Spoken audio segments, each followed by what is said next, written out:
Stand by to launch FanStream Sports. 3, 2, 1. Let's start. Hello, sports fans. Welcome to FanStream Sports. Nothing but pure sports. This is the JP Show. JP, it is so good to hear you back on the air. Stand by. Now, here's JP. 2-2 tie. Brandon Lau ready. And a fly ball right center field. Well tagged. Suzuki is going to watch it go. Home run on a 3-2 pitch. A walk-off for Brandon Lau. Brandon Lau. Tampa Bay Rays as they finally get a W with a big 4-run inning in the bottom of the ninth. The dramatic win for the Rays. Finally back on the win train here, and hopefully this will get them rolling as they beat the Cubs last night 5-2. Brandon Lau has some opportunities earlier in the game, but finally came up and delivered. So the Rays with a big win last night. Oh, finally. It was tough coming. We're here on a Wednesday. Good morning to you, Peter Blake. How are you? I'm doing great, buddy. Yeah, absolutely. Very frustrating last night to be a Rays fan for the majority of that game, but it pays off. Patience pays off, my friend, with Lau with the big hit there in the bottom of the ninth. And again, he had opportunities. First, third, fifth, and seventh.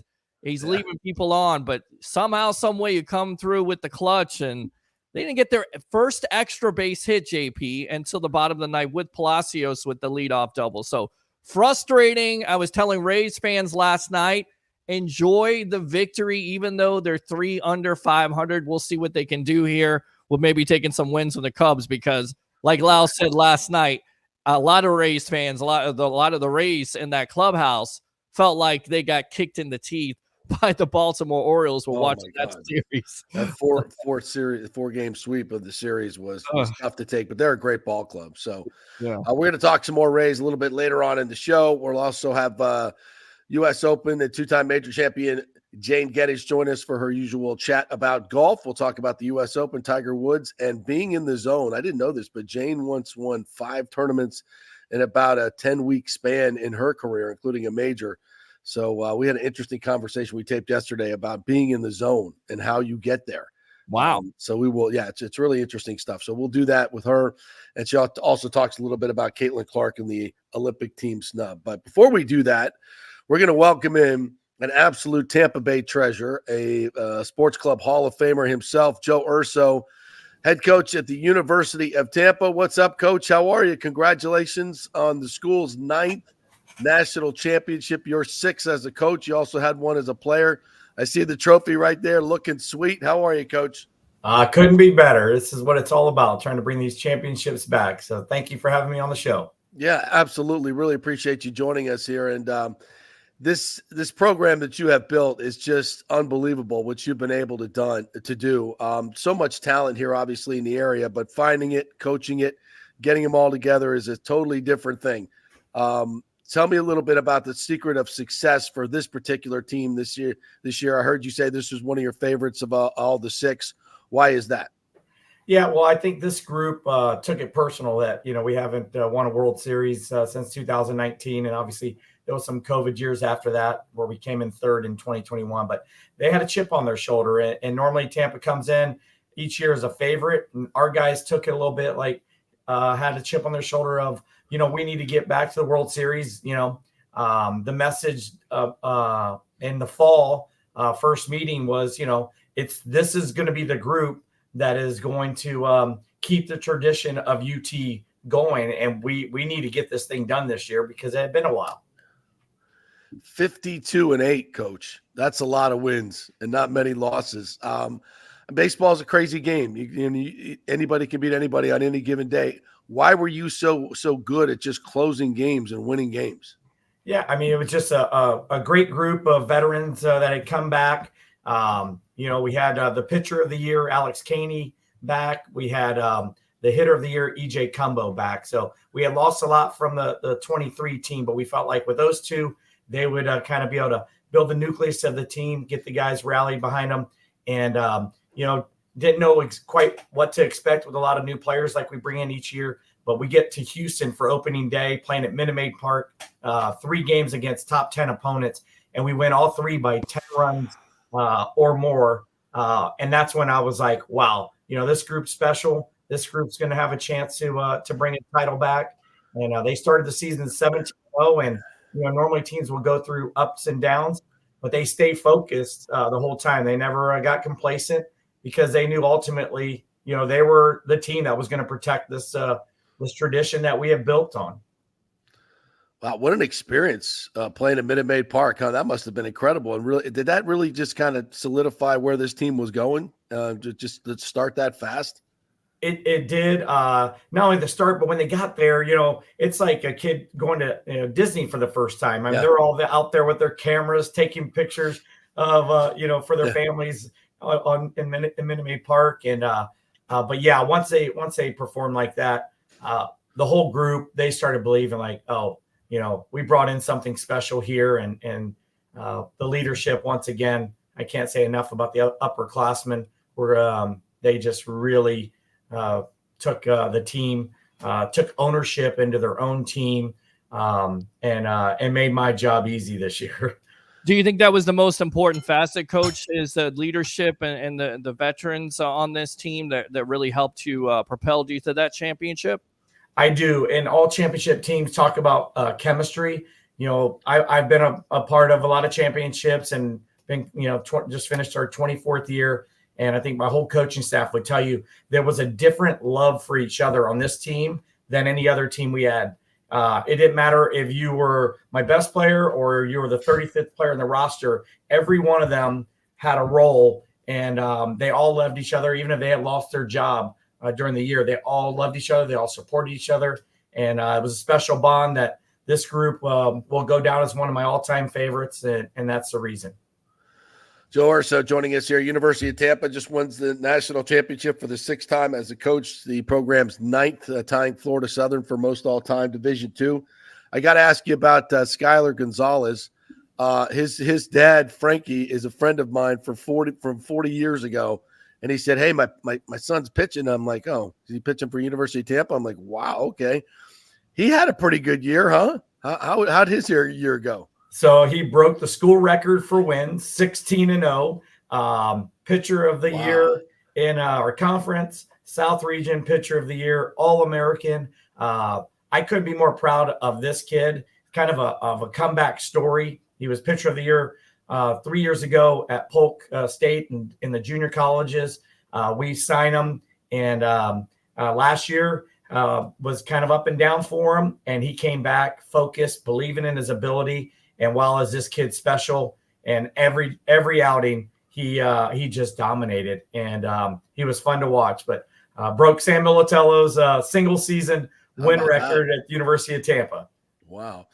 And you also have a little kind of legacy on this team with Nico Saladino at shortstop, the great Saladino family.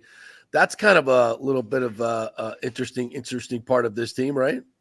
Yeah, I mean, you don't talk about Tampa baseball without mentioning the Saladinos and what Tony and Bertha did for this city for so many years, and Tony continues to do. And now Tony Jr. will keep the legacy going. But you don't talk about Tampa baseball without the Saladinos, and we're fortunate to have his son here, another great leader, leads by example, does everything right on and off the field, and like another son to me.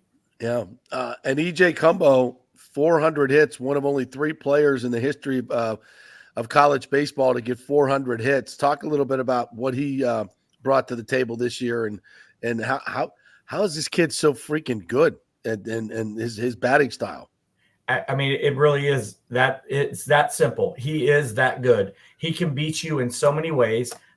He has power, as you saw many times in the World Series. He can hit for average, hit over 400 again, and he does this consistently.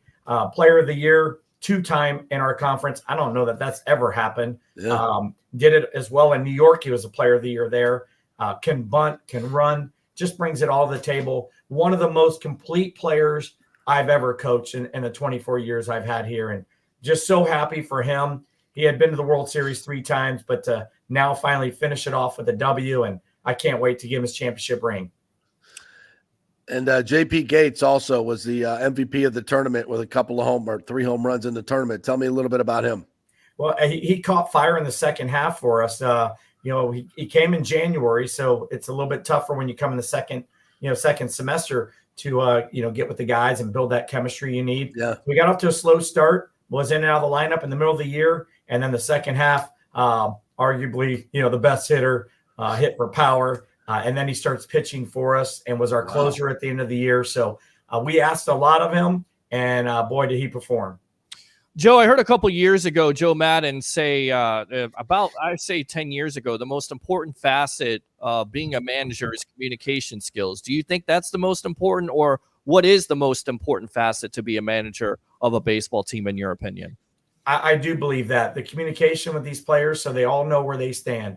There's 35 different personalities, and my job is to manage each and every one of them in a different way. And I believe that's one of my biggest strengths. And I think if you ask all of our players, when they leave here, they look me in the eye, and it's whether they were my best player or not, they appreciate how I treated them. And it's because they know where they stand with me daily. Joe, who are some of the managers that you kind of try to emulate or you're inspired by throughout your career that you can talk about a little bit? Yeah, I was fortunate enough my first year coaching to be under Tom Kochman. Tom is I think the all-time winningest minor league manager in the history of professional baseball. I did that with the Angels. He's with the Red Sox now, but just learned a ton from him. The expectations he had to come out every day and win in professional baseball. Most people are happy, with just a little bit over 500 record. And Tom expected to win night in, night out. And that's what we've done here at Tampa. And I learned so much on how to manage a bullpen from him. So I've learned a lot from a lot of great, managers. But Tom really, really taught me a lot. Joe Urso joining us here, University of Tampa. I know your program just gets so much notoriety for a Division II program, and rightfully so. And you get a ton of major league players that come into your facility and work out in the off season. I know Kevin Kiermaier worked out a lot there. What does that do for your program, and how do you develop these relationships, not only with your players and the college players, but with the major leaguers as well? Yeah, I want the major leaguers to feel welcome. This is, a lot of them, this is their backyard to try to get in shape to head off to spring training. It's nice because, many of them support our program as well. Yeah. So when we're on the road, we're eating out back dinners like if we're a big time Division I program because of them. It's also nice because our players get to see what goes into being a superstar.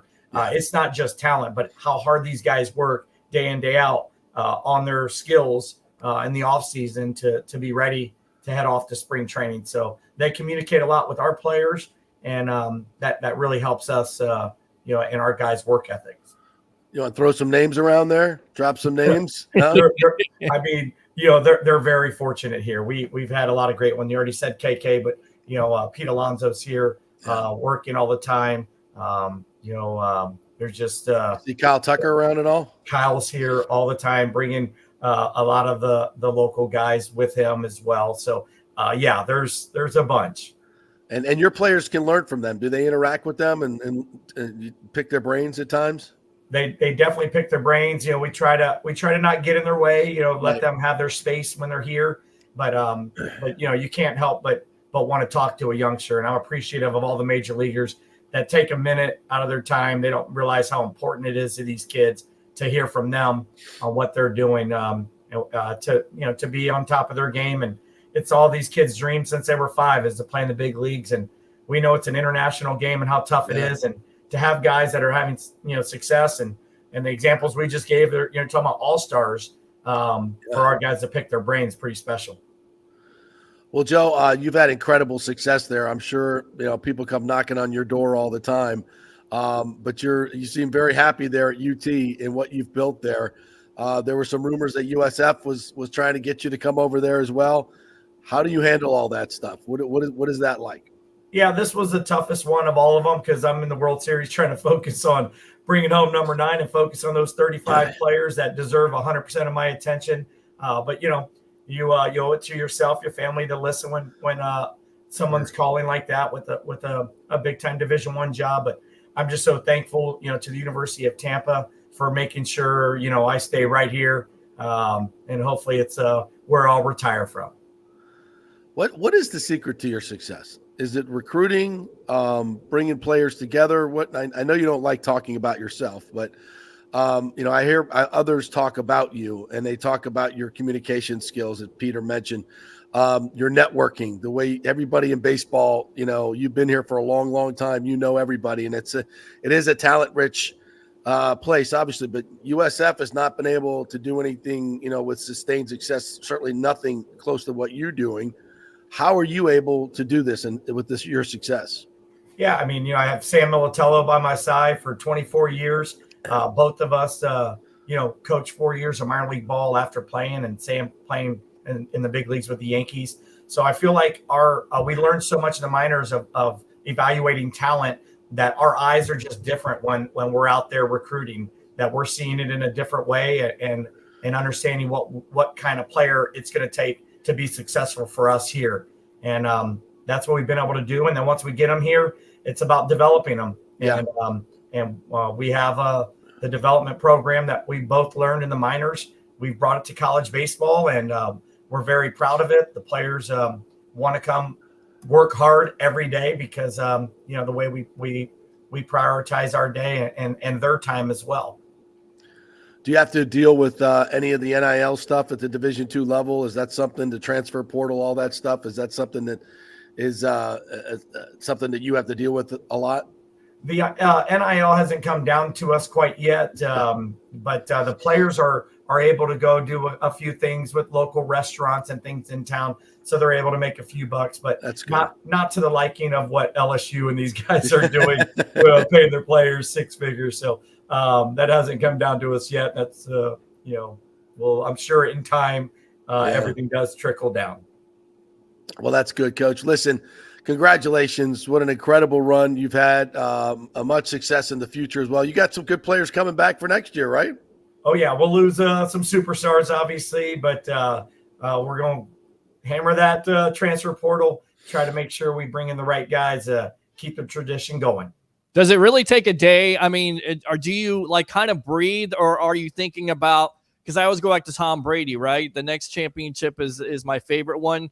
After that day of winning the national championship, do you go back into that mode of saying, okay, we got to prepare for this year now to win another one? Is that where you were going with that? Without a doubt. And I told the players, you stay focused on one game at a time. My job's to do bigger things than that. So I'm on the phone during batting practice in the World Series with some recruits that had hit the transfer portal, already working on next year's team. But that's the job. And you're always, you live in the moment, but you always have to be looking forward. Wow. Never stops. Amazing. Coach, again, congrats on all the success. What a fantastic season. And, I guess you and Florida Southern are tied now. You got to break that tie, right? Well, I can tell you this, no one has more than us. That means a lot. That's right. Well, good luck with that. Thanks, Coach. Appreciate your time. All right. Thank you guys for having me on. The great Joe Urso right there. That's an absolute treasure here in Tampa Bay. What a great say young man. He looks like he's about 25. Yeah, he does. Been coaching that long. How many more do you think? How many hours do you think it took? Well, if he stays there, they're going to be the favorites every year. He just keeps reloading. And I think it's interesting, what he said there, the eye for talent, in watching, and of course the chemistry of the team. We hear that like every time, right? When you have a championship team, that's always a common theme, is the great chemistry that these teams have together. And I think for a lot of people that have never played on a team, that's kind of a nebulous statement. You don't really understand it, but especially in baseball, when you're spending so much time around your teammates and your coaches. If you guys don't like each other, there's going to be jealousies. It's going to seep into your play, and it's going to hurt your team. And so if you can get that family atmosphere, and then the talent, obviously you got to have the talent to do it.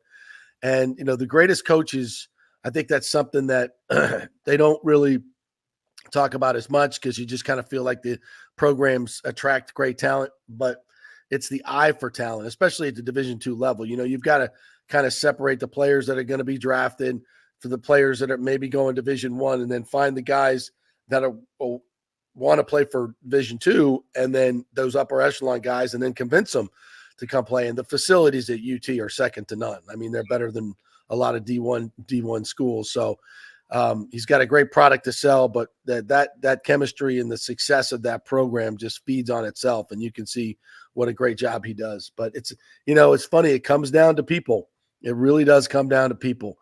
You can have all the great facilities in the world, but if you don't have a coaching staff that can develop those players and bring them together, you're not going to win. You're not going to win. Certainly not like at the level they win. Right. And it's the belief in it. It's the belief in what he's, teaching, because they don't have to necessarily buy in, and they bought it. And he talked about how special that team was. And then you talk about all the challenges with baseball in general, with all the rule changes and stuff like that. So, and to still be consistent is pretty tremendous at the end of the day. Amazing. Amazing. I wonder if he can rub off on the Tampa Bay Rays, although they're able to win in walk-off fashion. I'm just wondering, maybe he could maybe the Rays will get him out there. Yeah. I'm sure they'll have him out there, throw out the first if they haven't already. They should. They should. Absolutely. Yeah, they have a great relationship. And if we could only get that team over here on the Tampa side, that would be fantastic. Well, we're trying. And to that point, they had meetings yesterday, public meetings, and a lot of that's going forward this week. We'll see. Still it looks like there's 3 yes votes, 3 no votes, and 2 in the middle. So if one of those votes flips, they don't need, they need both of them. Actually, it's got to be 5-3 to pass. If it's 4-4, it doesn't pass, which is interesting. So do you think it passes? I don't know. I think there's a lot of momentum, political momentum against it. I think the longer we go and the more you look at these numbers, I think it shouldn't really matter. But the fact that the team is not playing very well, and that's going to be a reality of this situation. There'll be times when this team is not going to be playing very well, and what's the attendance going to look like because of the location, right? Mm-hmm. Everybody wants them to stay. But it's been my contention for a long time that you have to do it the right way. You can't make the same mistakes that Miami made. And that looks like exactly what we're doing with the ballpark in St. Pete. So, again, St. Pete's a wonderful city. They don't need a ballpark. And I think from a political standpoint, from a resident standpoint, you saw the poll that was done, the Mason-Dixon poll. Only 38% of residents are for the proposal once they learn about the financial details. And so if you're going to spend that much money, $2.4 billion of public money on the entire development, and $1.3 billion, actually much more with interest, I think you should probably have more than 38% support of the people. And for them to go forward with that seems a little foolhardy. And again, it's bad for baseball, in my opinion, because the maximum revenue that this team can earn is clearly on the Tampa side. That's where you'll get all the corporations to buy in with premium seating, luxury boxes, which is the lifeblood of Major League Baseball and high-spending teams. So you build it in the same place, you're going to have the same revenue challenges you've always had. Now, obviously, current ownership could spend more. They choose not to, but you're always going to be limited. Why do that? If you're building a new stadium, why do that? And people would say, well, there's not a lot of money in Hillsborough County. There's enough money to get it done. I mean, if you want to build a stadium, you'll find a way. Look at USF. I think everybody would say there is no money to spend on an on-campus stadium. Mm-hmm. They found a way to do it. You can find it. If you want to do it, you can find a way to do it. And in a true public-private partnership with development, the way it's going in Tampa, you can find developers, and there are developers that are more than willing to put up a lot of money to get this done. So it doesn't have to be all public money. But in the end, I just think baseball would thrive that way here. And if we do this deal, it's going to be just like Miami. It's a terrible deal. The attendance will still be low, 2 or 3 years after the newness wears off, and you'll be right back where you started. So, and that's not good. No, it's not good. We got some breaking news here. NBA legend and Hall of Famer Jerry West dies at age 86. Of course, the logo. I mean, your thoughts on West, of course, winning 1 championship in that time span, being a part of, I believe, 10 championships with the Lakers during the 80s and 2000s, the architect of Showtime there, and then also moving on to the Golden State Warriors. I mean, he's done so much for basketball. Your thoughts on his death and his legacy as a NBA legend? Well, I'm old enough to remember Jerry West playing, and he was one of my favorite players. I was a big Lakers fan growing up. But that old 73 team with Wilt and Jerry West and Elgin Baylor, Happy Hairston, I believe, was on that. Jim McMillan. God, I just rattled off all those names. You did. That's impressive, Jim McMillan, who lives here in the Tampa Bay area, by the way. Yeah, I mean, Jerry West was, one of those old school basketball players and great shooter, tremendous shooter of the basketball. 6'6", out of West Virginia, I believe. I mean, he didn't have a 3-point line, but he probably would have averaged 3 to 4 points more per game if he had a 3-point line. Just a great fundamental player, knows how to win. Really, really a tremendous basketball player, and then became a great executive as well. I mean, I did have an opportunity to interview him a couple times. Certain people you get in their space, and there's just a regalness about them, kind of a royalty about them. That was Jerry West. He's just a super classy guy. I mean, super buttoned up, just like never a hair out of place. Just really, really, you got that sense of this dude is, when he walked in the room, it was just a little, his presence was felt. And he built that Showtime Lakers team too. That was, to me, one of the greatest teams of all time, if not the greatest team of all time. It was, and certainly from an entertainment standpoint, they were amazing to watch. And yeah, he will forever be the logo of the NBA, and will certainly be missed in many, many circles. Yeah, and Chick Hearn had this to say. This is from Yahoo Sports here. He took a loss harder than any player I've ever known. He would sit by himself and stare into space. The loss just ripped his guts out.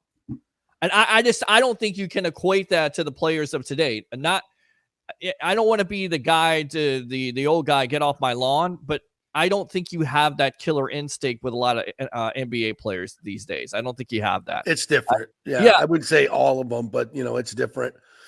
No question about it. Well, because, back then the money was so small. I mean, they played hard because those playoff shares were real money. Right. They got more money for winning championships.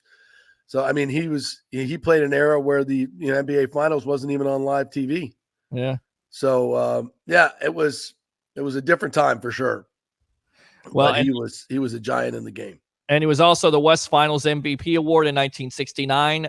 Remains the only time the honor has been bestowed on a member of a losing team, where he averaged 37.9 points a game and a 7-game loss to the Celtics, of course, losing to who? Bill Russell, there. Yeah. Wow. 37 points without the 3. Yes. Isn't that amazing in itself? I mean, God, kids you're scoring every time down the floor, just about. They're actually go to fast break. They actually try to get a layup or a mid jump shot. It's not all about the 3 anymore. That's changed the game forever. Yeah. So, yeah, he was. You think they would ever change that logo? Because people have talked about it, maybe changing it to Jordan or Kobe. Even LeBron has been thrown out there. Do you think they will ever change that logo to something different from West? I could see them changing it to Michael Jordan. Okay. Yeah, I can see that. God, I hope not LeBron. Kobe at all? Yeah. No Kobe? Yeah. Yeah, I'd take Kobe, Michael. Yeah. I'll take it. All right. Yeah. Or Kareem with the sky hook. Absolutely. I think you keep it West. I think you're always going to keep it West, honestly. Yeah. Why change? Why change it? Why change it? Well, somebody will be out there to try to change it up. Trust me. All right. Well, let's take a quick break. When we come back, we'll hear a little bit more of the highlights of the Rays win last night, talk about what this means for them.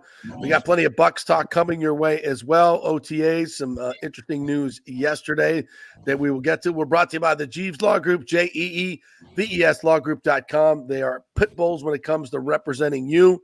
They are local. They get results, and they are trusted. So go to the trusted folks that are here in your area. They have an office. Scott has an office in downtown St. Pete. and in Tampa. They know the local landscape of the legal folks here, so that's important as well when it comes to trying your case. It's the Jeeves Law Group, JEEVES lawgroup.com, and we're presented by Hydrate Heroes. Go to tryhydrateheroes.com to get your free 3 sample pack. You need to stay hydrated in this heat in the summer, folks. So check it out. Only 5 calories, not the 200 of other electrolyte drinks. All the good stuff, none of the bad stuff. That's tryhydrateheroes.com. Back in 3.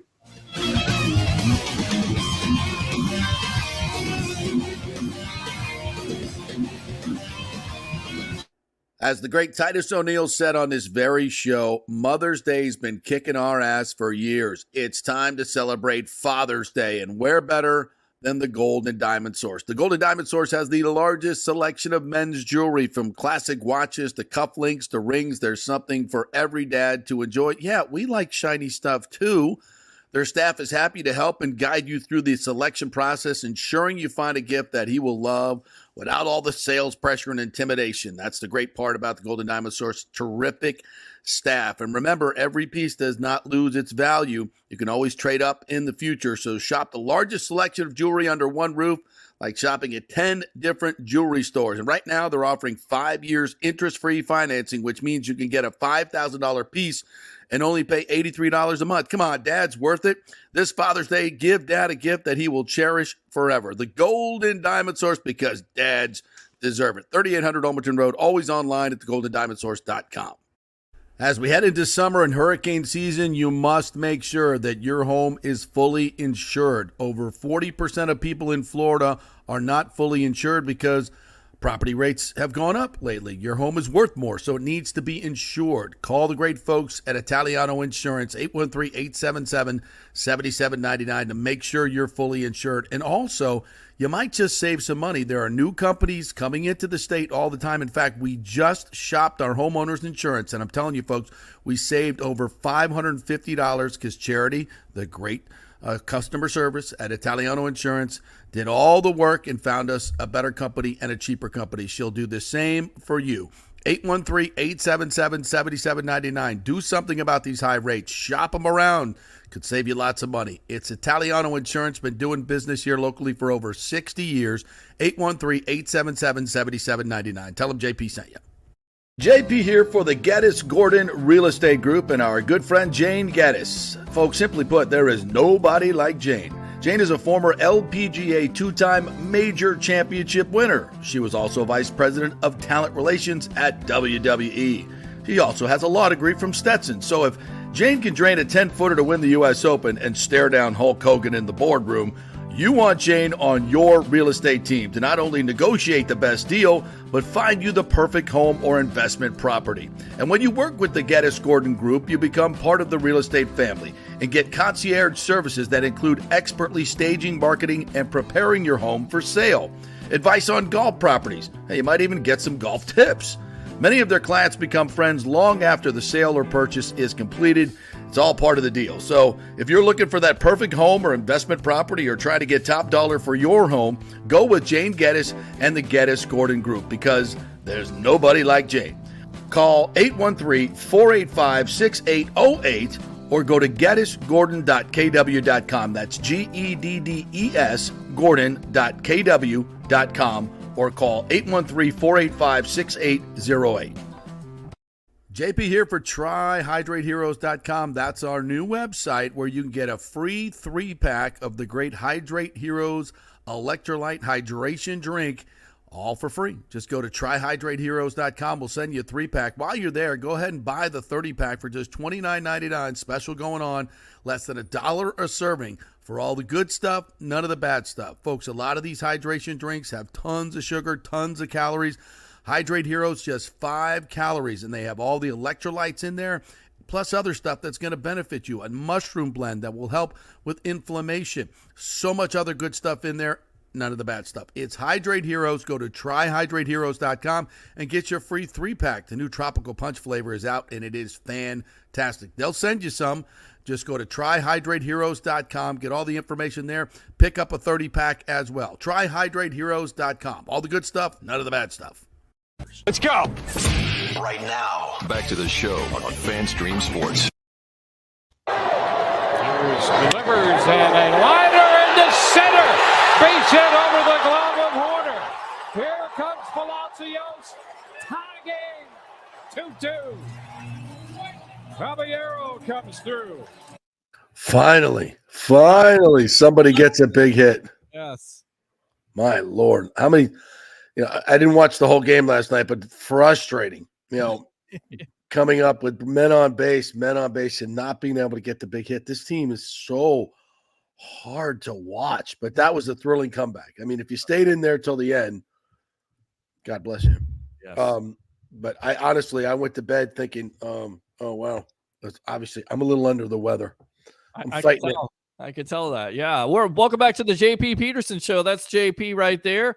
I'm your other host here, Mr. Peter Blake. Open phone lines if you want to get in and talk about the Tampa Bay Rays and that big-time walk-off win last night. 727-255-0391 and 727-255-0391. As I said, Richie Palacios, the first extra base hit because they have 5 singles and 1 run. And by the way, Palacios scores on the wild pitch, a wild pitch. That's how difficult it was. And, go back to Lau last night. He has the opportunities in the first, third, fifth, seventh, especially the seventh, where it looks like he hit the ball hard, but he just hit it to somebody. I mean, that's the kind right at him. Yeah. Dumb luck that you have right now if you're watching the Rays or you're this Rays team. And it's an important win. Again, the Cubs, they're not a good team, but a win is a win. We'll see if it can give this team some momentum going forward because, God, I don't know if we could take any more. And how many times this year have they been down with the 7th inning? They have been down like comebacks have been good. They don't seem to get going until late in the game when they really, really have to. As Buck's Basement said, one thing is guaranteed when it comes to this team. If they face any kind of good team with World Series aspirations, this team cannot compete. The only time we compete is with the lower teams in the league. Agreed. That's why you look at this team right now, and it's great that they got the walk-off win last night. People are like, wow, this could be momentum. They could catch fire. I just don't see this team doing it. I just don't see it. It's just too many holes in the lineup. The pitching is not as good. They don't seem to be a very together team. We talked about Joe Urso and how this, his team was like family. That doesn't seem like this team's kind of that way. It's hard, when you're losing though. And it's not like they're the White Sox. They've won probably more games than they should, given the numbers, especially the offensive numbers.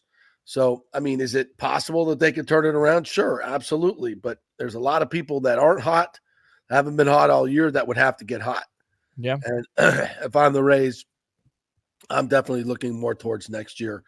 Selling off any prospects or any players that you have now that have some value. And that's the thing. They're all playing so poorly that their value has kind of gone down. But, I still think other teams will look at Randy Arozarena and say, he's got value. Yandy Diaz has value, or is there something you can get for those guys? Zach Eflin has value.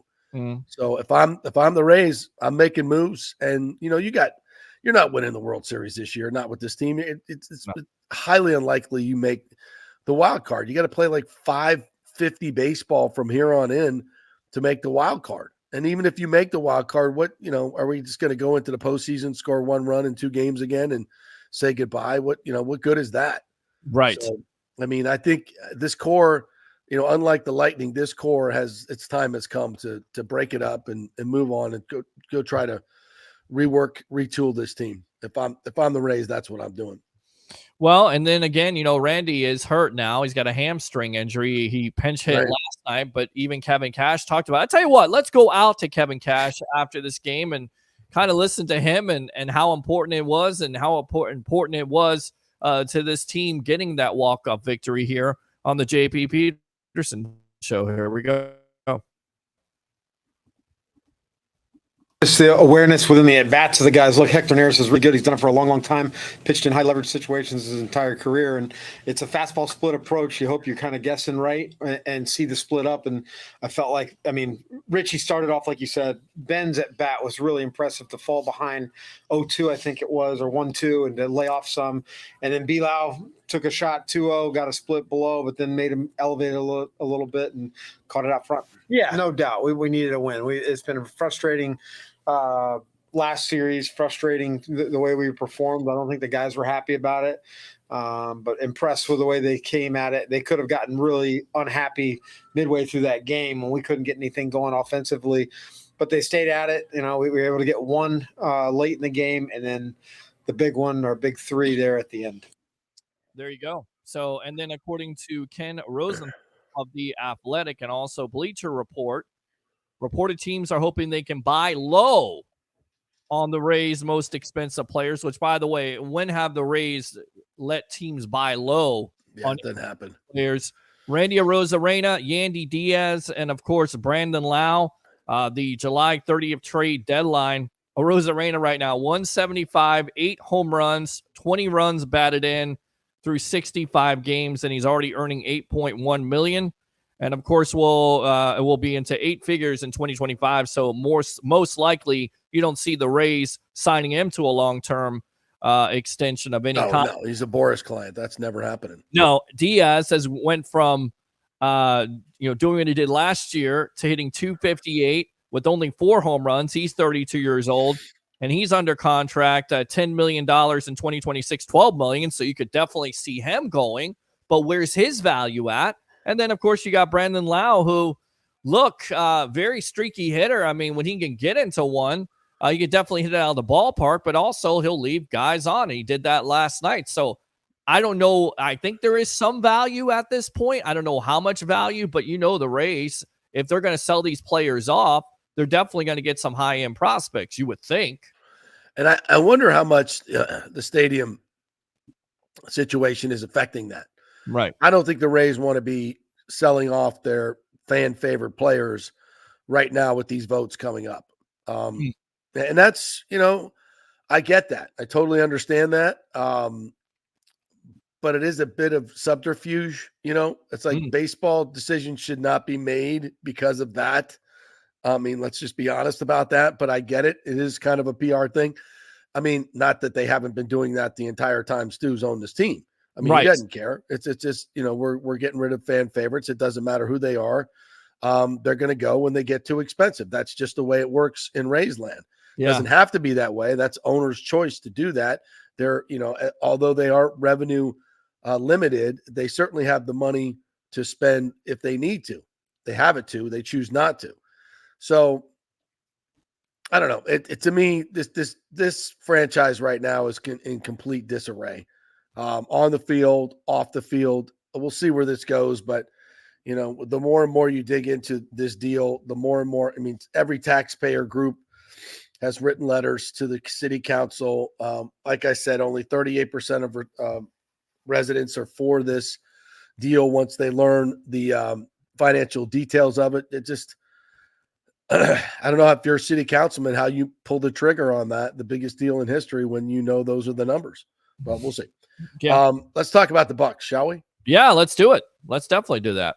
I want to get actually a couple more in here from our great commenters. Lonnie Wilkins in town was at the Trop last night. My Lord, it had to be 85% Cubs fans. I don't even think there was a crowd pop when the homer got out. I'm like with you on that. I was like, watching the game or watching the highlights, and I'm like, whoa, like you would expect this big roar. Really didn't get that at the end. It's all Cubs fans. Welcome to Monday and Tuesday and Wednesday night baseball, which, by the way, I keep on telling Mom. Yeah, right, exactly. Hi, Mom. Thank you, Mom, for tuning in, as always, tuning in on the JP Peterson Show. Gotta love that. As James says, so the council members will vote against what residents want based on polling. Just amazing. Yeah, I mean, again, if you're Ed Montanari, I'm trying to remember the other councilwoman who's kind of on the fence, having a brain fart right now. But if you're one of those two and you're looking at that Mason-Dixon poll, right.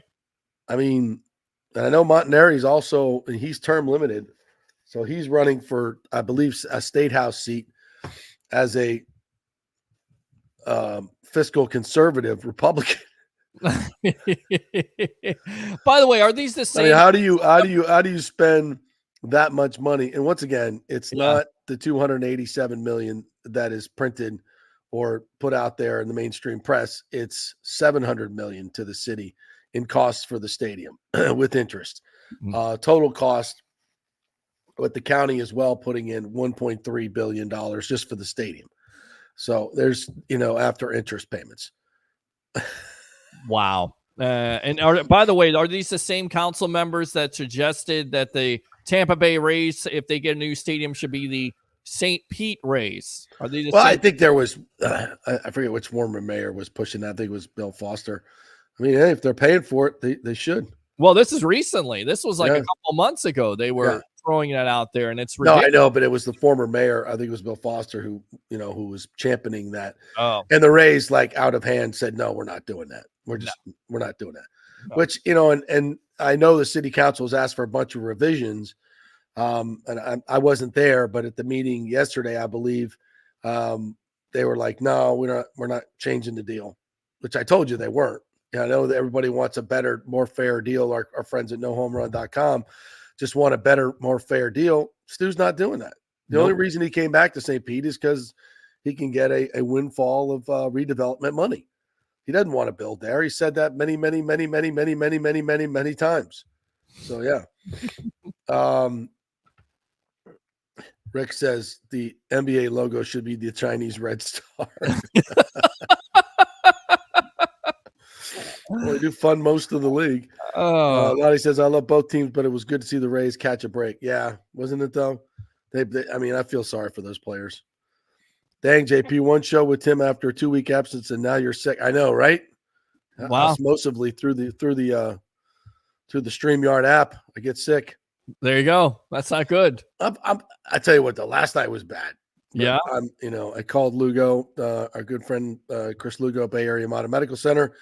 Gave me a little bit of supplements to take last night. Already feeling better. So, what did you take, by the way? I want to know. I get sniffles sometimes like that. Quercetin, tons of loaded up on vitamin C, vitamin D.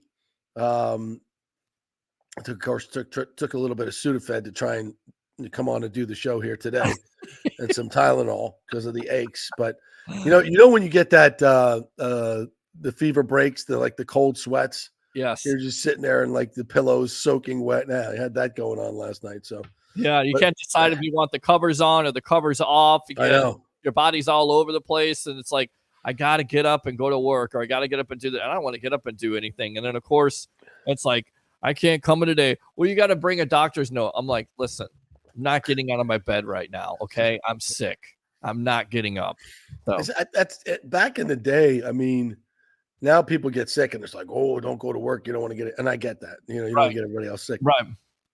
But so many people can, I'm working from the home office here. So get up. Would I have liked to stay in bed today? Yes.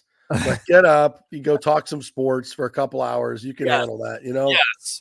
No, it's not. It ain't digging ditches. Right. Nathan Elliott says Blue Falcon says Razor stank. They might as well tank. I think that's the rallying cry. It's what we saw with happen in Oakland's players once their Moneyball wore off. They sold off and only got them so far. Yeah, I mean, I think that's kind of part of it. I think everybody else is kind of caught up with what the Rays are doing, and maybe now it's just going back to you just got to spend some money.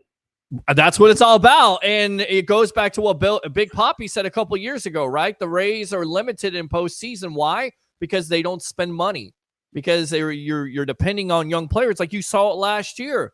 You're depending on the likes of Curtis Mead and Caminero. It's old, man. Those guys are not ready to go yet. There's a reason why they're prospects. You got to get veterans. You got to get guys that can hit home runs. By the way, how many home runs do the Rays have this year? 51. That's not enough. 51. They're the lowest in Major League Baseball. Yeah, it's awful. And the fall off has been just dramatic this year. But yes. How many home runs did the Baltimore Orioles have? Over 100. Why is Baltimore good? They hit home runs. They got one of the best bullpens in all of Major League Baseball. Their starting pitching is not bad. But where's the easy out in that lineup? Like, where's it at? Like, the Orioles may be the best team in Major League Baseball, and that's saying something with this division and way the Yankees have played. So it's tough going. It's going to be tough going for this team. I mean, if they're going to turn it around, they're going to have to play great baseball. They're going on a long road trip after this homestand against the Cubs, which, again, lots of promise, but you face the Orioles, you get swept out, you win this game against the Cubs, you struggle. The Cubs have struggled, so you got to win the next couple games here, and then you got to go on the road for a long period there, and that's gonna it's gonna tell the tale. Atlanta's on the next schedule here, so. All right, let's transition a little bit to the Bucks here. OTAs yesterday, no Randy Gregory. We talked a little bit about this on the show yesterday, as it popped up in the morning, the news that he wasn't there, and it's an unexcused absence. Again, I don't. I think, did Todd Bowles address this yesterday? I think he talked a little bit about it. I believe he did, and we do have the Todd Bowles sound if you want to go to that and kind of see your voice. All right, here we go. Todd Bowles yesterday here on the JP Peterson Show. Didn't talk about Tristan being here. Obviously, it looks like he called out at work. Yeah, we don't need to see him. He's getting the plays in. He's getting the work in. To come in and work for 3 days would probably be useless of getting something out of it. He wasn't out here. He has unexcused absence. We'll deal with it. So he's unexcused, and we'll deal with it. That was the Randy Gregory comment there.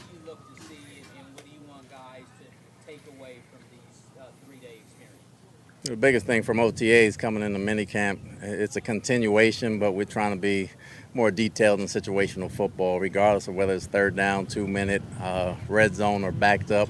We want to be detailed by the time we get out of here on Thursday.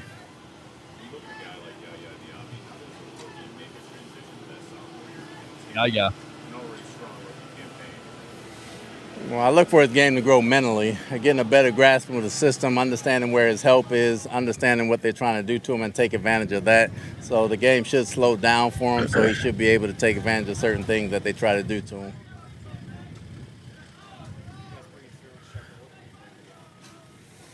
Oh, we'll see. We know he was a good player in the past. He's got nicked up a little bit over the years, and it's really our first look at him. We'll see what happens in training camp, but he's capable of being a good player.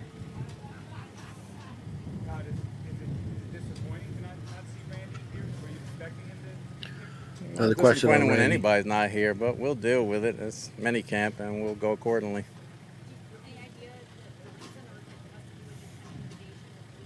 We'll deal with it. Right now, I'm only going to coach the guys that's here.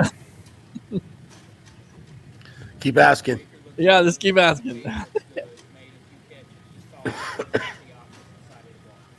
Well, I think he's getting it down mentally. The mental part's slowing down for him, and we put a lot on him in this system coming in.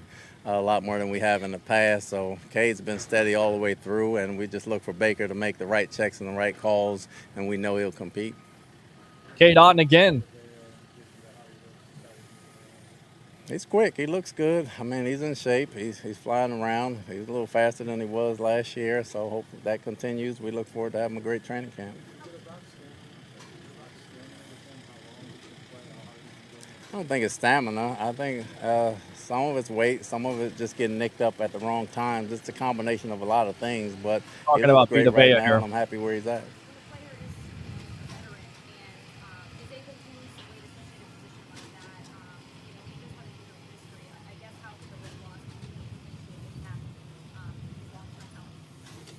Well, you can't explain injuries. Some injuries happen and some are critical. It's a rough game, but it can always help him be quicker and fitter and faster. And he was fit last year and the year before that, but he decided to do this on his own and do some and get a little healthier so he can stay out there longer and make an impact on third downs, and he looks good.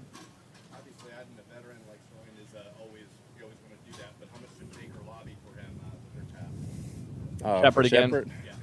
Well, I'm sure he was teammates. You always want your teammate on the team. I think he lobbied for him. I don't think he went out there and put his life on the line.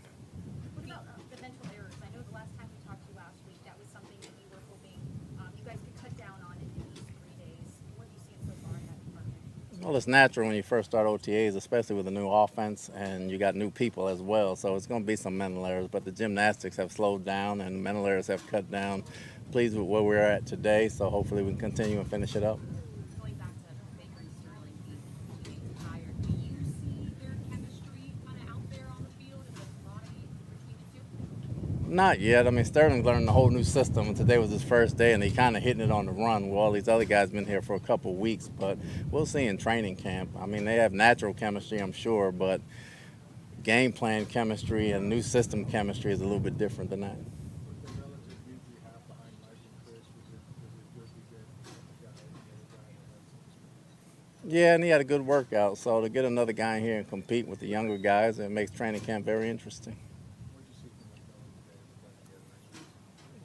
today? He's had a nice couple weeks. You know, he can catch the ball. We know that. He's a good route runner. He's a competitor, and he's very intelligent. That impressed me the most. Can't wait to see him in pads. How does it fit with your group of wide receivers based on kind of the skills and the talent that Mike and Chris already have? How can he, I guess, enhance that group? Anytime you can get another ball catcher and a route running intelligent receiver, he fits in well no matter where we put him at. We got a couple guys behind him. Obviously, Trey and Rock and the rest of the guys can play as well, but he fits in well with Chris and Mike. He had a lot of versatility in college. He played in slot, he played Z, he played X. He's a very intelligent player, so that gives us some advantages.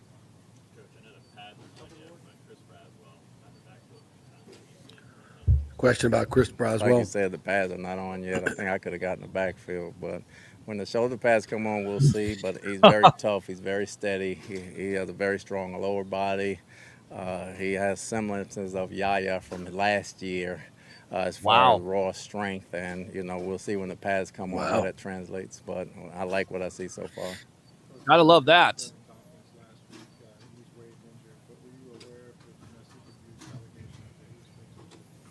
We waived him injured. Me and Devin had a conversation. Question on Devin Thompson. Either that morning or the morning before that, and I don't talk about conversations I have with players, but we go from there.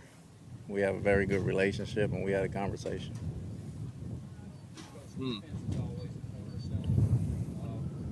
Question about the defense. For defense, these minicamp right now. Sorry, I can't hear all the about questions. Communication and understanding where each other are as far as where they are on the field, and that's the biggest thing we're trying to get accomplished. And incorporating the young guys in and throwing guys in with the first team and the second team and moving them around and seeing how much versatility everyone has. That's what we're trying to get accomplished this camp. Okay, thank you. Yep. All right, so there you go. This comment right here, I think, is really important. He said, Bowles looks much more comfortable to me. I hope it translates to the regular season. Yeah. And then Thomas says, he's so monotonous, incredibly blah. He is indeed that. Doesn't mean you're not a good coach. But I do think he's much more comfortable in his own skin, and he needs to be. You gotta trust your instincts. He's aggressive by nature in terms of his play calling, but very conservative in terms of the game management, which I think has changed. I think it changed last year. I think he got better at it, but I still think there's a long way to go. And game strategy and performance by the head coach on a game-to-game basis is so important in this league. I think it gets overlooked at times, but with challenges and timeouts and play calling, obviously he's doing as a defensive play caller. He's got a lot of responsibility on his shoulders, and how he performs game in and game out is super important to this team. And he's got to be better, I think, in terms of performance on game day with challenges and all those other things. I think, in general, defensively, from a pass defense standpoint, they gave up so many third and longs last year. Just is that more scheme related or play calling related? I don't know, but they got to be better in those situations. Like I'm very bullish on the Bucs this year. I think they have a great opportunity, but their head coach has got to be better. They got to stay healthy like every other team in the key positions. But I like where they're at. And these things, the Tristan Wirfs, he's getting signed. Randy Gregory, if he makes it or he doesn't, I don't think it really matters that much. Just make sure it's not a distraction, and I think the Bucs will do that.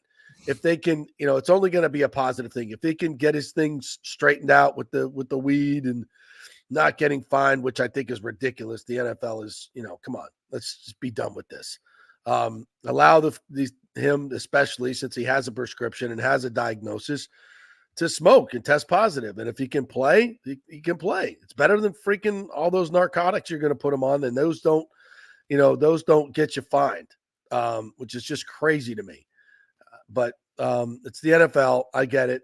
Pfizer's a big contributor to the NFL. Jeez. So. Yeah, that's not very good right now. Not looking very good for any of that stuff that you're talking about. But you're exactly right. And if it does help him, I mean, it's kind of legalized now. I mean, I get it. There's still a legal state, but it's kind of a thing that a lot of people are laughing at now that we used to take so seriously. So if it helps the athlete out, and we have athletes that have come on this show before and say, that there's benefits to this, then why wouldn't you enact something into place and say, hey, if this helps you out, and I don't know. I think it's, archaic by the NFL and their standards and practices, and they should definitely take a look at this situation overall. If you guys want to talk about the Tampa Bay Buccaneers or the Tampa Bay Rays here on the JP Peterson Show, 727-255-0391. It's 727-255-0391. There you go. Rick's got this right. Peter, hey, JP, you want Bowles press conference? Yeah, play the whole thing so I can drink Hydrate Heroes and shots of NyQuil. Cody, yeah. I got my Hydrate Heroes right here. Hydrating. Jeez, look at that. You got Gary here. How about this one? Very few, and I mean close to none, pay for the stadium themselves. Well, I mean, they're not asking the team to pay for it. The team is putting in half, right? Supposedly for the, but they're making that back, 2-3 fold in the money that they're not paying for the acreage that they're getting. I mean, right. There's in the entire deal. The Rays and Hines are going to make so much money off this deal that, in essence, he's getting a free stadium. And just to the people, you want to spend $1.3 to $2.4 billion on this project, or would you like to make money on the project, which you could do if you were just redeveloping it without a stadium and selling it off to developers? You can make it, that's a big deal, especially for where the economy is going. It's completely irresponsible by the council members to commit this much money in an uncertain economy like this. Hell, interest rates could go to 15%, and then where are you paying that money back? Yeah, it's true. It's crazy. A lot of money. Let's go out to Nathan here. Ryan Neal is a major factor regarding those third and long plays. He's gone. Whitehead and Winfield will be a force to shut those plays down. Yeah, Neal was lost in the sauce. Marine Corps boot camp word there. Completely lost in the sauce when it comes. But they kept playing him. Right, and they kept on playing Devin White. And then what happened when you make those changes? Who's that on? Well, that's definitely on Todd Bowles. You're completely correct about that, because when you make the change from White to KJ Britt, how much is your defense improved? Furthermore, when you make the change from Neal to I'm trying to think, McCullum, not McCullum. Well, Zion McCullum played. Christian Izzian played. Yeah. Playing them at the safety position, because we saw flashes of brilliance on that, how that helped when you're not playing Neal. They even tried Neal at the linebacking spot. That was a better position for him than being as a safety. I mean, that Jordan Whitehead move is going to be under the radar. Nobody's talking about it, but Bucs fans should get very excited about it, because it most likely will solidify that back end, in my opinion. Well, I think the whole, retooling of the secondary. Right. It's not just that. It's Tyke Smith being drafted. It's Zion McCullum being elevated. Carlton Davis getting shipped out. Right. Also Bryce Hall coming in. I think that's a kind of under the radar addition. A starting level corner in this league who can now be your number 3 corner. Christian Izzian played well last year as an undrafted free agent. So you still got some depth there at corner. They have a totally different secondary now, and I think obviously for the better, because they were not good last year. No, they weren't. As Nathan said, Todd Bowles has insane loyalty to the verbal promises of a guy to the point that it hurts the team. Yeah, it's one of his real blind spots, I think, is that he just, he's too loyal to players and doesn't move quick enough off players that are clearly being targeted and are underperforming. We've seen that time and time again. Sure. All right, we'll take a quick break. When we come back, we'll talk a little bit more Bucs. I want to get into the Sterling Shepard and some of the other things that we learned at OTAs. There's some interesting news at USF. Are they headed for the ACC? Got some interesting information on that I think you Bulls fans will want to hear. All that and more coming up. We're brought to you by the great folks at Extravaganza Productions. If you have a event coming up, why not go to the pros and let them do it for you? Get a free creative meeting with their producers. Just tell them you heard it on the JP Peterson Show, and they will show you the warehouse, all the props, come up with some great ideas for your charity event or your birthday party or whatever you want to do. It's the great folks at Extravaganza Productions. Go to their website, extravaganzaproductions.com. Back in 3. Stay with us.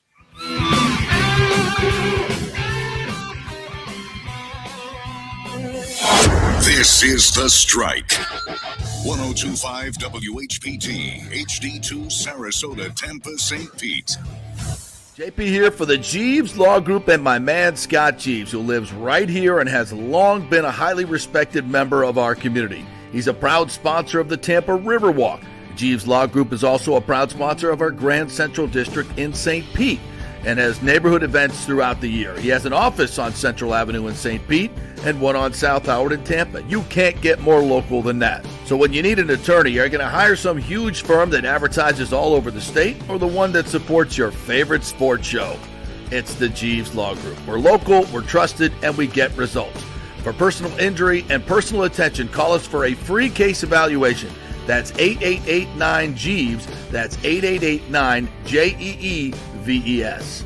All right, this is for all you guys who don't want to go to the gym and do 5,000 crunches. At Bay Area Modern Medical Center, you can get on the new True Body machine where you can reduce fat and tone up your muscle. It's like doing 54,000 crunches in just 15 minutes. Define your body as you see fit. True Body offers personalized muscle stimulation that delivers the equivalent of those 54,000 crunches in just 15 minutes. Just get in touch with them at Bay Area Modern Medical Center, BAMMC.com. Chris Lugo and the team over there will set you up on True Body and get amazing results. Non-invasive with comfortable and little to no pain and zero downtime. You can isolate and target those areas that you want to improve and treat multiple areas simultaneously. It's an amazing machine, so check it out at Bay Area Modern Medical Center, BAMMC.com. JP here for Extravaganza Productions. You know, I've worked with these pros on so many big and small events. They recently did the Kappa Alpha Psi Grand Reunion, the Tampa RV Show Exhibit. They did the Skills Center opening of Tampa Bay. They can do those small events. They do the biggest of events. So if you were thinking about planning a meeting or special event, call the talented staff at Team EPI. They will give you a free creative meeting if you mention the JP Peterson Show. They will provide you with an exceptional experience. Heck, they'll even show you their huge warehouse with great props. Anything you want. They'll do it on time and on budget. You can reach them at their Tampa headquarters at 813-621-4700 or go to extravaganzaproductions.com. Tell them JP sent you. JP here for my good friend Thaddeus Bullard, also known as WWE superstar and global ambassador Titus O'Neil, or as his kids call him, Dad.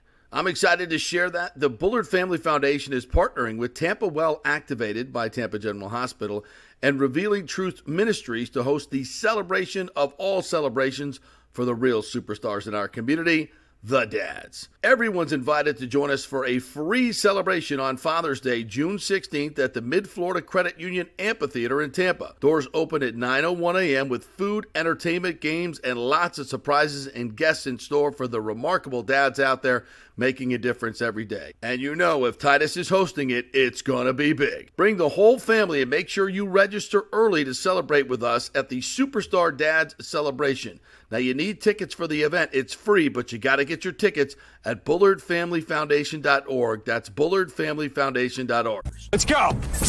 Right now, back to the show on FanStream Sports. All right, welcome back to the JP Peterson Show. Coming up in our second hour, U.S. Open champion Jake Geddes will join us, yes, on this hump day. And we'll have an interesting conversation about the U.S. Open coming up. Tiger Woods feels like he can win at the U.S. Open. Really? I don't know about all that. I don't know if it's ever going to happen again. I like to see it in my lifetime, but I just don't know if he's able to overcome the back injuries. That's a serious thing. Yeah. I mean, that's a serious thing overall. It's been a serious thing ever since he's had that. He hasn't been the same player. So I like to see it, and I think golf fans would like to see it. And I also think the TV networks would like to see ratings. The WNBA would not like to see ratings when it comes to the U.S. Olympics. I don't know. I think I heard your show on this. What did you think about you want to jump in on the Caitlin Clark stuff? Jane addresses it in her segment.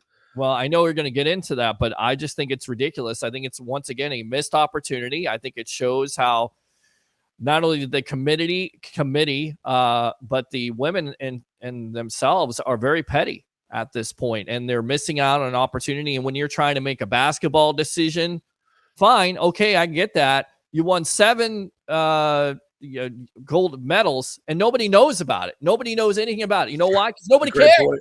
Nobody fucking cares. So you have Caitlin Clark there playing on that team. How many people care? They absolutely care. The ratings have showed it. The attendance, 17 to 20,000. I'm not even a women's basketball fan, but I'm going to watch. You know why? Because I want to see what's going to happen next with Clark. So a missed opportunity by the committee. Shame on some of the media there, just kind of, once again, supporting this idea. Well, she'll have plenty of opportunities. Yes, it's not what it's about. It's about growing the game. Grow the friggin' game, or don't complain about making $250,000 a year because you're a poverty organization. You're not doing anything about it. You're just complaining. You're on top of the rooftops complaining about how much money you're not making. You have the opportunity to make money. You have the golden goose, and you decide not to use it. It doesn't make any sense to me. Because of petty jealousy. That's it. 100%. That's it. Totally agree. Here's Yeezy says, JP and Peter, do you think the Glazers should develop the area around Ray J? I'd love to have bars or restaurants to go to post game, close the stadium. Listen, Midtown is like blocks away from Ray J, and they did that. That whole Midtown, which has been wildly successful with walk-ons and all the restaurants there. They're building on even more, wildly successful. Although, where are you going to park the cars? They need the parking area for the football program, for the football game. So if you develop that area around it, you lose all that. Sure. So many people have said put a baseball stadium there. I'm for that as well. You know what you could do? You can take out the Tampa Yankees there, the New York Yankees, because I get it. They have the rich, steep history of Yankee fans here because every New Yorker doesn't want to be in New York. They want to say how great New York is and come down here and raise all the prices. You take that freaking stadium out and you put a new baseball stadium right there. Just my thought. I don't know. Maybe it's crazy. I'm just thinking. No, it's not crazy. It might be a great idea. So I don't know. I think you would have to build, if you built the baseball stadium, obviously you'd have to build some parking garages because parking would definitely be an issue. James says, that's why I like the Bucks to win 12. Their improvement on D will be the difference. I agree. Thomas asks, do the Bucks have a good running game for 2024? Nope. Not ready to say that. I think their offensive line is much improved here, Thomas. I think White, you saw the second half of the year, even with the subtle changes. And look, at the end of the day, with left guard, who did they have there? Stenny? He's nothing to write home about, but he was an improvement over that stiff and Matt Filer, right? So the running game got a lot better in the second half of the year, and I would expect to do the same, especially with the additions that they made in the offseason, especially Barton. So I'm just saying, honestly, and I know I agree with you. I agree with you 100%. I think the running game will be vastly improved. That's why you take Graham Barton. Again, Robert Hainsey, good dude, but just absolutely substandard in terms of size and ability. That, that's the tip of the spear in the running game. You've got, you're making the calls. I think they're going to be infinitely better. And if they find a left guard and Opeda's been good by all accounts, or better, and certainly an upgrade, and maybe Klein, the 6th round draft pick, which everybody says could be a real sleeper in this draft, if he becomes a much better run blocker, Tristan Wirfs in year 2, just plus I think Liam Cohen, clearly the production that he's had in the running game, at Kentucky and with the Rams, They know how to get the running game going, and the spread offense, just in general, having going 3 wide, I think helps your running game tremendously, especially when you don't have great blocking tight ends, which of course the Bucs do not. So all this, I think, leads you to believe they should improve the running game. And we don't know. Bucky Irving could be lightning in a bottle as well. We'll see. I'm not here to say, oh, look, it's going to be better than 29th or 30th, whatever it's been. I will guarantee you that. 100%. How much better? We'll see. I think the transition process is not going to be there like it was with Canales last year. I think Cohen comes in right away. Most of the players know this offense. Again, different terminology, and he's called plays before. He's not going to have to, wait. You're not going to have to wait for half of the season for him to come out there and establish his offense or the offense's identity. They're going to be able to do that from the get-go. So I think that's why Bucs fans should be excited about that. If you want to talk about this, 727-255-0391. It's 727-255-0391. It's the JP Peterson Show. As we're just reading the comments here. And yeah, I like, going back to the D thing there, Braswell, to me, that's eye-opening, raising your eyebrows there with Yaya Diaby. Braswell having the same type of deal as Yaya, the same raw skills as Yaya Diaby. Raw skills, yeah. I mean, that's the reason why you draft him in the second round in the first place out of Alabama. Yeah. Correct? So, yeah, I mean, that's why I've been so bullish on the Bucs. I think they addressed all of their needs tremendously well, as good as you can. I mean, correct. You would like to, bring in Eric Dickerson, in his prime, but you can't do that. What were they able to do? They went and found I think a really good productive running back in college and improved your offensive line and your play calling. So those are 3 major moves you did to improve the running game. And I think they'll definitely bear dividends. I want to hit this about USF. Our good friend Chris Torello used to be with Bay News. I always call it Bay News 9. Spectrum Sports 360. Yes. We were talking about USF. There's been a lot of talk on Twitter and some other places. There's a few Twitter accounts that are really, really learned on realignment that I follow. Big Ten Information is one of them. They've been spot on this whole process. They've got some really, really good sources inside the Big Ten.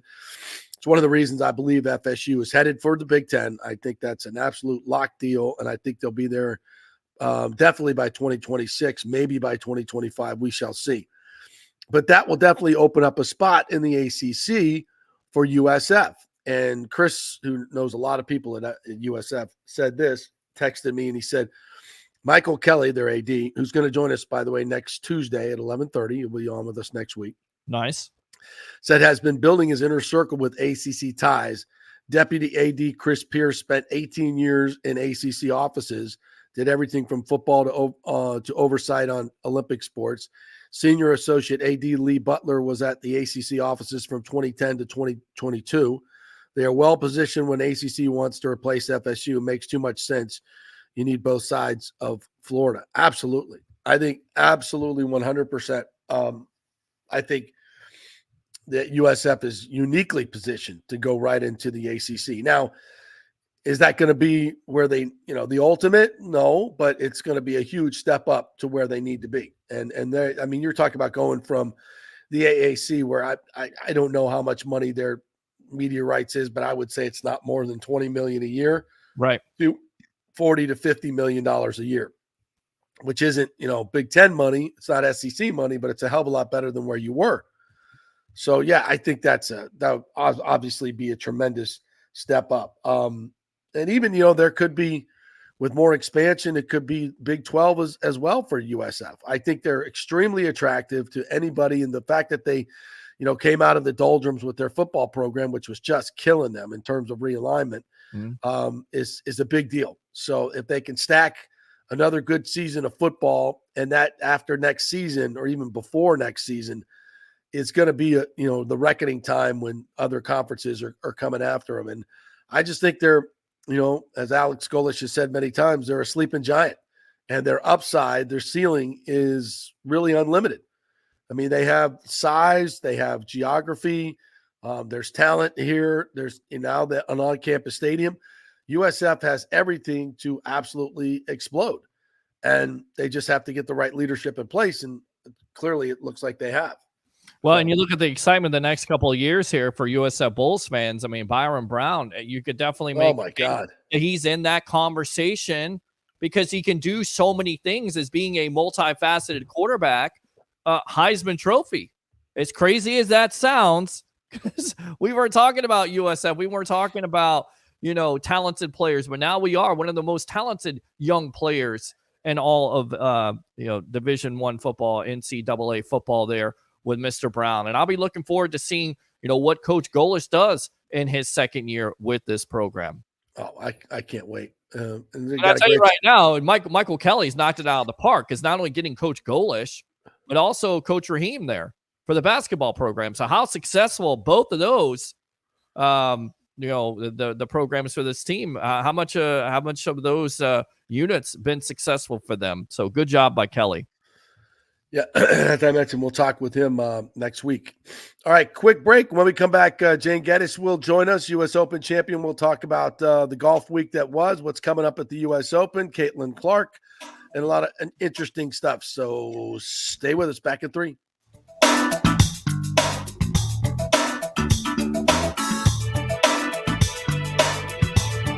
JP here for HydrateHeroes.com, the great electrolyte hydration drink that has all the good stuff, none of the bad stuff.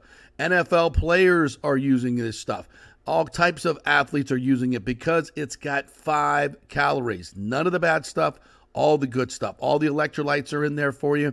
And also amla fruit, which is a terrific additive in there. The mushroom blend helps with inflammation in your body. Definitely has helped me with my knees. My knee pain has gone away almost exclusively since I started drinking Hydrate Heroes. Folks, it makes a difference.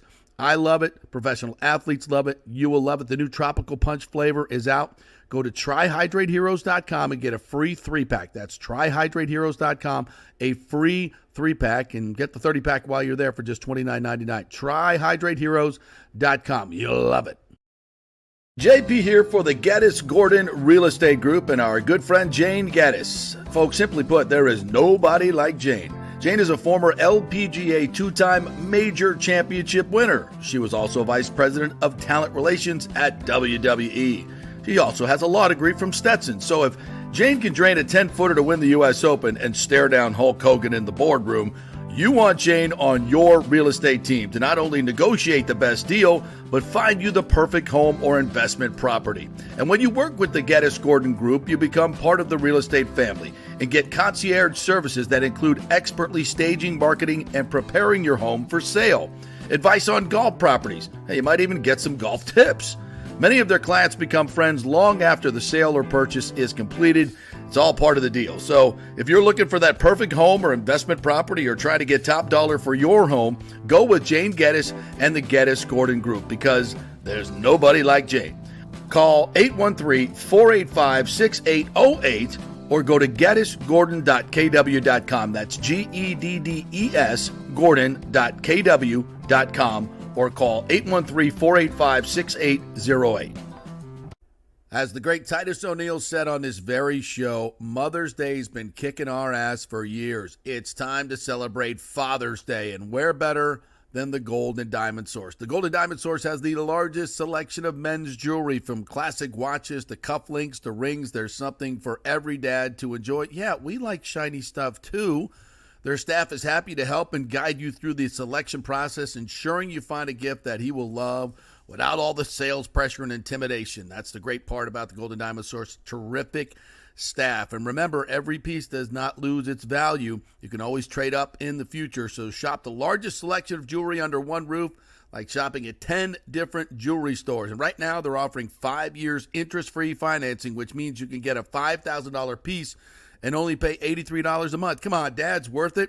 This Father's Day, give Dad a gift that he will cherish forever. The Gold and Diamond Source, because dads deserve it. 3800 Olmerton Road, always online at thegoldendiamondsource.com. JP here for my good friends at Italiano Insurance, and they did it again. Once again, Italiano Insurance stepping up with the best customer service. I was in a bind.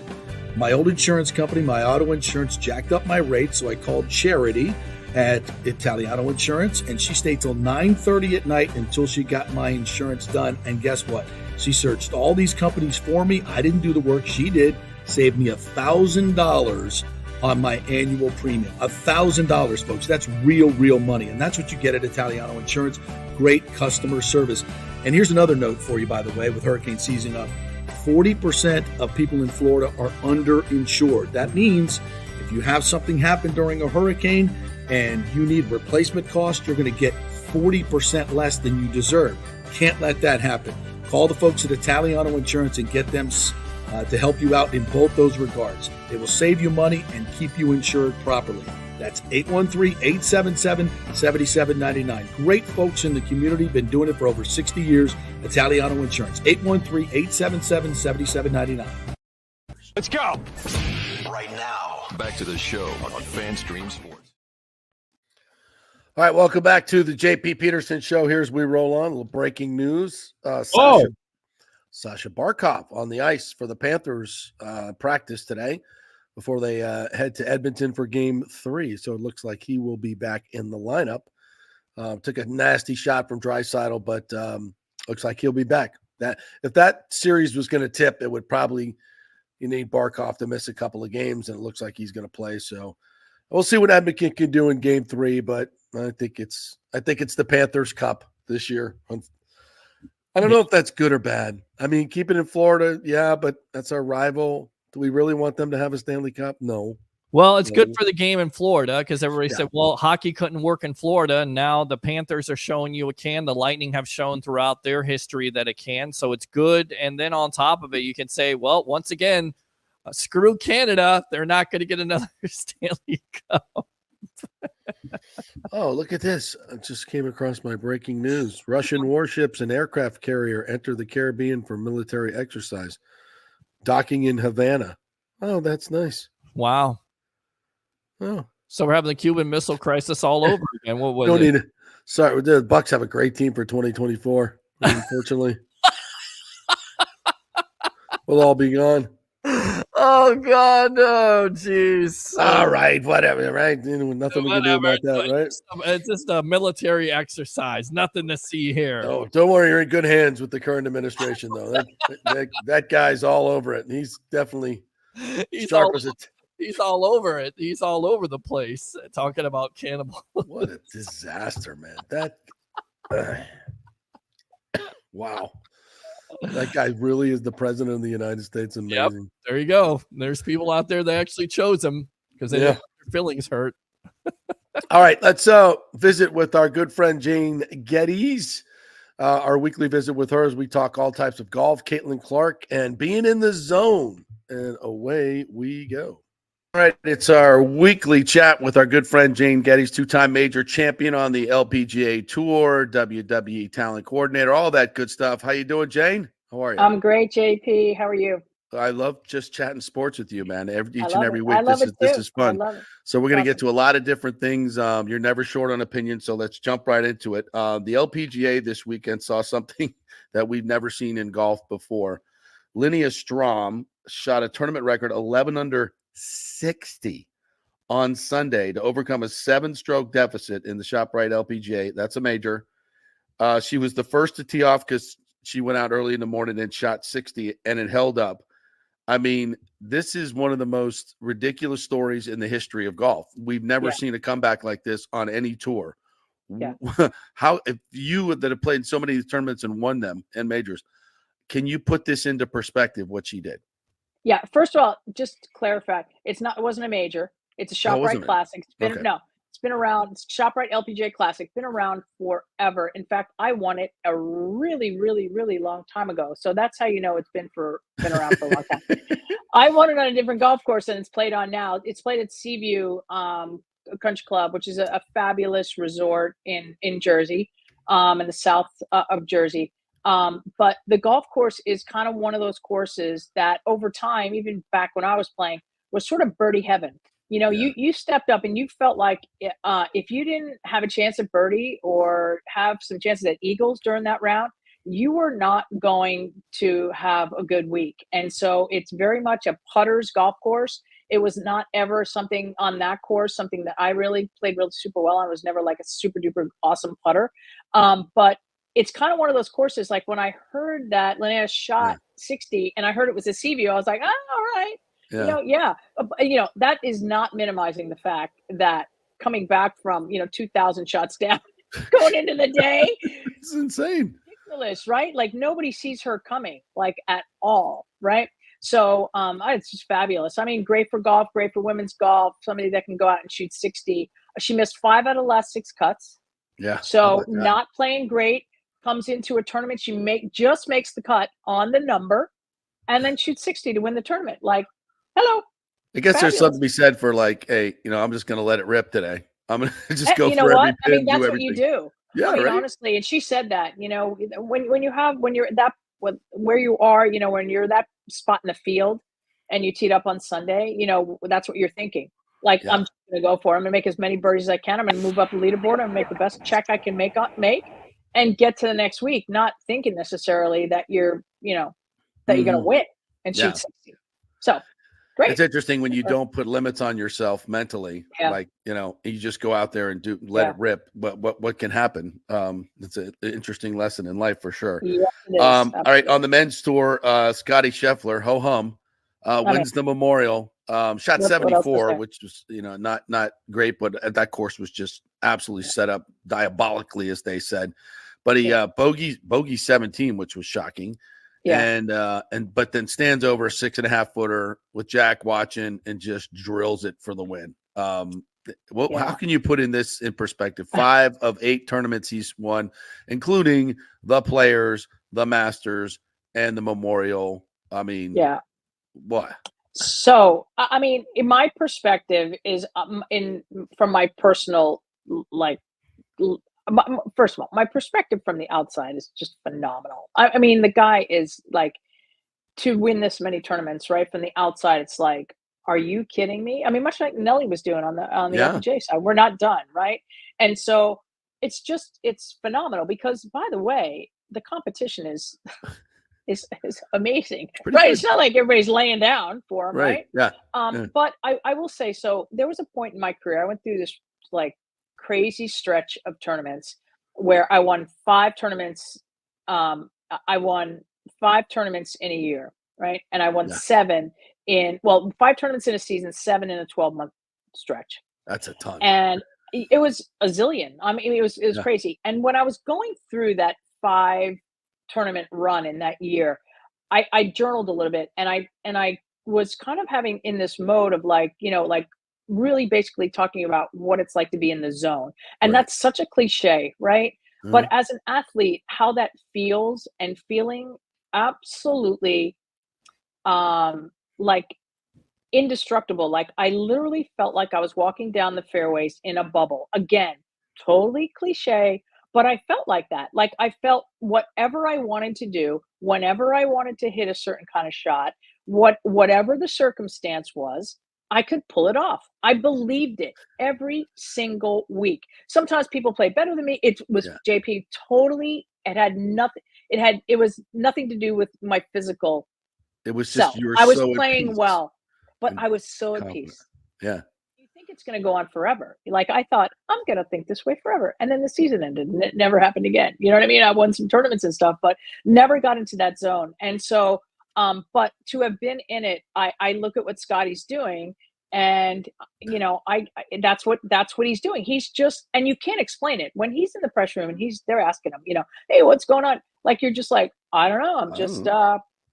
I'm just like everything's going well. Everything's clicking. Everything, all the cliches. That's sport. It's all the cliches, but it's a fact. I mean, it's just the way it is, and it won't go on forever. It'll go on for a period of time, and. And it weans, and maybe it'll come back. It does for a lot of players, where it comes back. Someone like Annika, someone like Lopez, people that have won a lot of tournaments over years. It ebbs and flows. But it's an amazing state of mind that that happens, and when you can take advantage of it, it's really cool. And it's like it's a thrill to be able to do that. Well, that's it. This is fascinating, Jane. I didn't know this, and I'm fascinated by this. I'm talking to one of the few people on the planet at a major sport has been there and done it. So, are you maybe haunted is not the right word? Are you fascinated by how you got there? And did you try to figure out what you ate, what you slept, how you slept, what you like, where you what rocks were in your energy? I mean, did you just try to find out what did I do that put me there? Did you struggle with that, or how did that mentally play out the rest of your career? That's a really good question. So for the first time and only time in my life, I kept a journal. I have no idea why. Like, it was so weird. So in the beginning of that year, I had come up, that was the year, it was 87. It was the year after I'd won the Open, won the tournament after that. So I ended, I had a really strong finish to the year, or that year in particular. And then I started off the year, won the first tournament coming out, and I just felt really good. I felt, I won another tournament a few months later, and blah, blah, blah. And I thought I should probably like write down how I feel. And even though when I go back and read it, there was nothing that I could go back to like the following years and say, oh my gosh, I got to do that. It's like I tied my shoe that way. I got to do it. There was nothing that I could really identify that was so distinct, except for just the feelings. And I wrote in there at that point, Betsy King and Ayaka Okamoto, who were both, we were all 1, 2, and 3. We were kind of going back and forth 1, 2, and 3 in the world at that point, right? We're all year. And I said in my journal, I wonder what Betsy and Ayako are thinking. I wonder if they're feeling the same way. Like, it was a bit of a mystery. So I was writing it like what's going on? Did you ever ask them? I don't know. I didn't. I should have. Maybe you should now. I don't know. Yeah, I should. Ayako's in Japan. She might never remember how to speak English anymore, but she was one of my dear friends. She was one of my dear friends. Oh, I should have asked her. You're right. Yeah. I mean, I beat her in Japan for my last tournament win. Coming down the stretch, she was leading. I think she had me by like 3 or 4 shots at the turn. And I beat her coming down the stretch, like same kind of thing, like hitting shots. Like, I remember some of the shots I hit thinking I have a 9-iron and I know where I'm going to hit this. I know where it's going.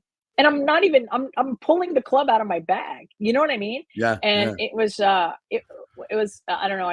I feel very fortunate. Like you said, I feel very fortunate that I was able to experience that. But I think it's one of those things where I think anyone that has experienced that, if we could truly identify it and put it in a can and sell it, we would. But it's not like you can pull up that book and says how to get in the zone. You can't. Maybe that's you're a chapter in my upcoming book, In the Zone. There we go. Going to find out. I know, right? I'm going to research this and find out. And so when you see Tiger or Nelly in that zone and you're watching it, do you get like, I don't know, some type of feeling like that it comes back to your body and you're like, I remember that? Yeah, I smile and I totally appreciate it. I mean, I do. I appreciate it, and I kind of just think like, you know what? I'm one of those few people that actually knows how that feels. I didn't do it in a row necessarily, but 5 tournaments in a season's a lot. And it's the zone. It was the zone. Yeah, it was. I mean, it truly, and I vied for a lot of different, I won 5, but I had an amazing year that year. So like I smile. I literally do, and I so appreciate it. And when you're watching on the it women's with side, Scotty, where right? I know, and I'm watching it, and I smile. When he wins again, I'm like, he's. Well, if he wins the Open this week at Pinehurst, we'll talk a little bit about that, and he wins, the British, we'll be saying some overzealous cop in Louisville kept him from winning the Grand Slam. I know, right? The Grand Slam. Will be this jerk off who did that to him. The only thing that could stop Scotty in this season was some jerk cop that hanging on to the doorknob of his car. Yeah. We saw did you see the picture of his injuries this week that came out? He got a little boo-boo. Got a little boo-boo on the knee. I did see a guy though that pulled up to a pro-am, an amateur guy that pulled up to a pro-am that had like some kind of like doll hanging from the from the doorknob that just dressed like a cop in yellow. It was awesome. It was online. Hilarious. But we don't mean to disparage policemen. We love them all. Yeah, exactly. All of them, right? That was absolutely not. But I will tell you that I was at a little tournament this past weekend with 14 of my peeps, right? I was going to ask you about that. Yeah. And it was fun. It was scramble, like total fun. And, kind of a bunch of us are, we're all talking and stuff. And of course, every subject comes up in the world. And I don't think one of us did not say, we did the same thing. Oh my God. How many times did you drive around the guards? Oh I my mean, so God, I yes. think every guy and every girl on tour is saying like the same thing, like, geez, I did the same thing as he did, Yeah, So you it's just funny. wave them off. It's like we're going through. Yeah. Yeah. And Exactly. nobody jumped on your No, car or anything. nobody Crazy. jumped. Thank God. No, never. All right, so we'll see if Scotty can win. I've played Pinehurst number 2 a couple of times, Yeah. and this we kind of segues into Tiger. This is going to be the easiest walk he's had in a major since coming back from the injury. The weather's going to be warm, so it's not going to. All these other ones, it's been cold, wet, rainy, hilly. So this one he might have a shot to maybe compete. I don't know. What do you think? My exact thought. So when I saw his quote saying I'm strong enough, my thought was, okay, Pinehurst is easy to walk, no problem. I don't know. I mean, it's amazing to me that he is still in that mode of saying I'm strong enough to win. Like, there's plenty of people that go to the turn like him, guys that get in, girls that get in tournaments that, whatever. That go, I'm happy to be there. I'm happy to, I hope I buy, whatever. But for him to be able to say that after hardly being able to finish a tournament in how many years? I mean, quite frankly, right? Yeah. It's pretty amazing. It's like to still have the drive. Wow. Right? It's one thing to go, right? It's one thing to say, I am so grateful that I am still able to compete. I am so grateful, right? Like, wow, after everything that's happened, I'm still able to go there and compete. How cool, right? But for him to go there and say, I'm strong enough to win, like, wow, that's good for him. And Pinehurst is not. I mean, it's an easy course to walk, but as you know, it's not like it's a piece of cake to play. It's a mind game. You will hit perfect shots that will hit the green and in 1 minute make you berserk. They're 4 feet from the cup, but they haven't stopped rolling yet. And the next minute you're 80 feet from the cup, down a 40-foot ravine by the green and chipping back up. It's just 1,000%. These greens are just diabolical, and you just have to accept it, right?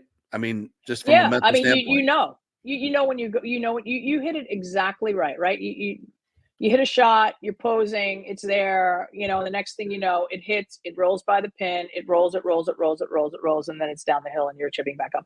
Now, and the other side of that too is, first of all, the chips that you have to hit back up, or putts, or however you choose to play those, or hybrid, whatever club you decide, you can figure that out.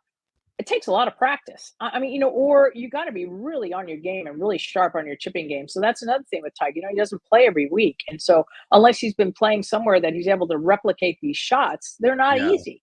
They're not easy shots. And we'll see we'll see it out throughout the week where players will chip a shot and it'll come back down. It's going to happen, it's going to happen. So that was where it happened. I love the course.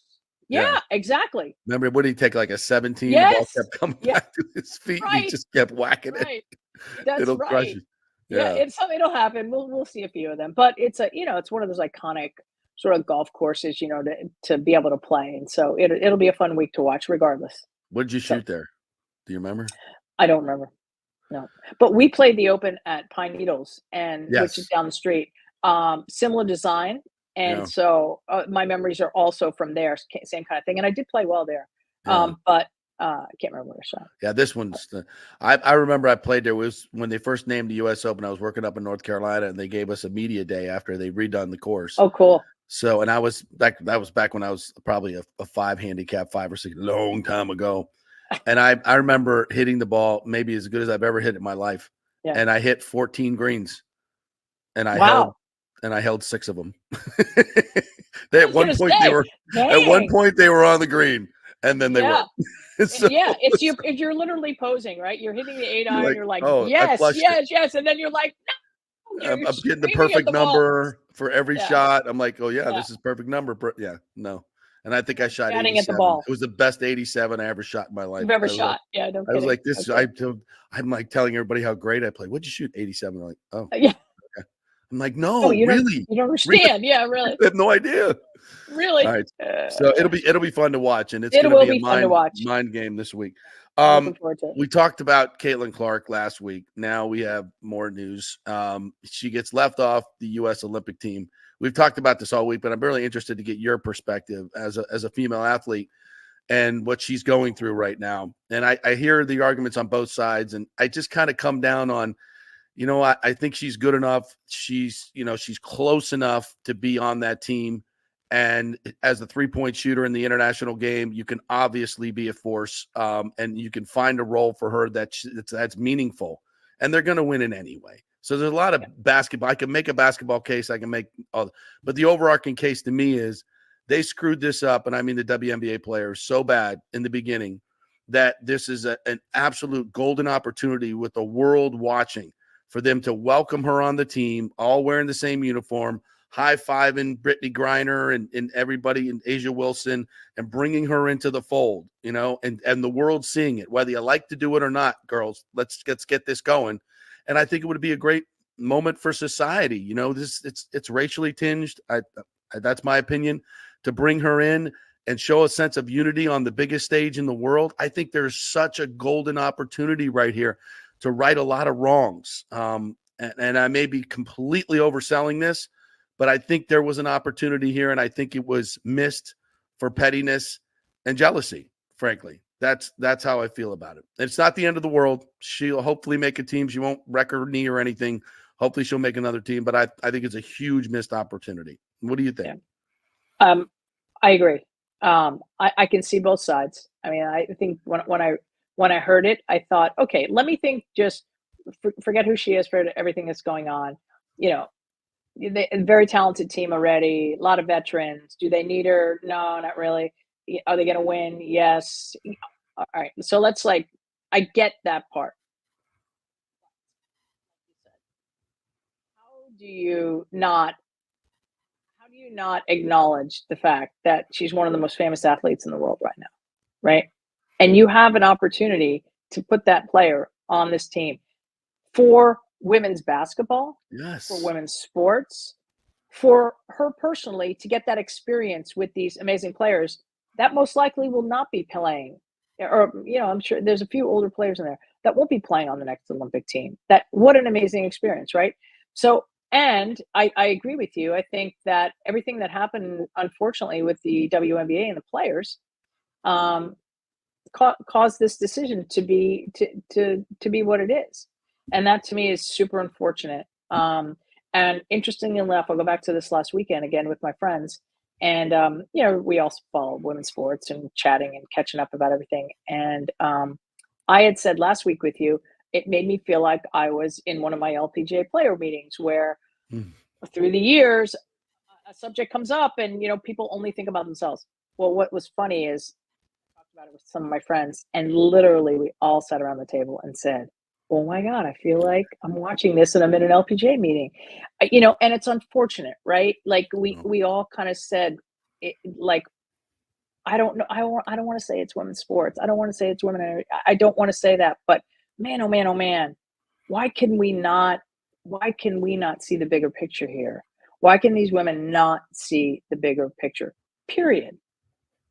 The word you used last week was, it made you sad, and I'm right there with you. It makes me sad. It's a great opportunity. It still makes me sad. It still makes me sad. I see it, and I heard that, and I was like, well, there we go. Yeah. There it is. Right? Congratulations. Right. You win nothing. It's well, and then eyeballs. All these girls want to. You want to, and I'm like, you should watch Asia Wilson play. You should watch. I screw up her name all the time. Arimba, Dari's sister, Agumbawali, who's an unbelievable player. All these players are unbelievable that we've never seen. So many more people would see you. And they would go, oh, you're good too. Oh, you're really good too. Gosh, you're all really good. You're all as good as Caitlin Clark. I should probably be watching the WNBA. Right. Instead, you did the opposite. So short-sighted. Yeah. All right. Before we get out of here, I have to. Can you help me understand this realtor thing that I keep reading about? This NAR lawsuit that was filed, or a class action suit. What does it mean for the consumer? In the the norm, we've all kind of been through the buy and sell realtors, all this. What does it mean for the consumer? Can you explain? Yeah, I'll give you like the really, really high level version of it from a consumer's perspective, because the two people are affected are the sellers and the buyers, right? Always in the instance where you're paying commission, right, for someone to sell your house, and then you're also paying that commission on someone that buys your house, right? So you're paying both sides. The max on that is a 6% commission, right? So I'm going to sell your house, JP, and I'm going to say to you, okay, I'm going to sell it for 6%. I'm going to take 3% and I'm going to give 3% to the buyer's agent. Okay. Right. That's standard practice. Or in the Tampa area, we're pretty much in the either 2% or 2.5.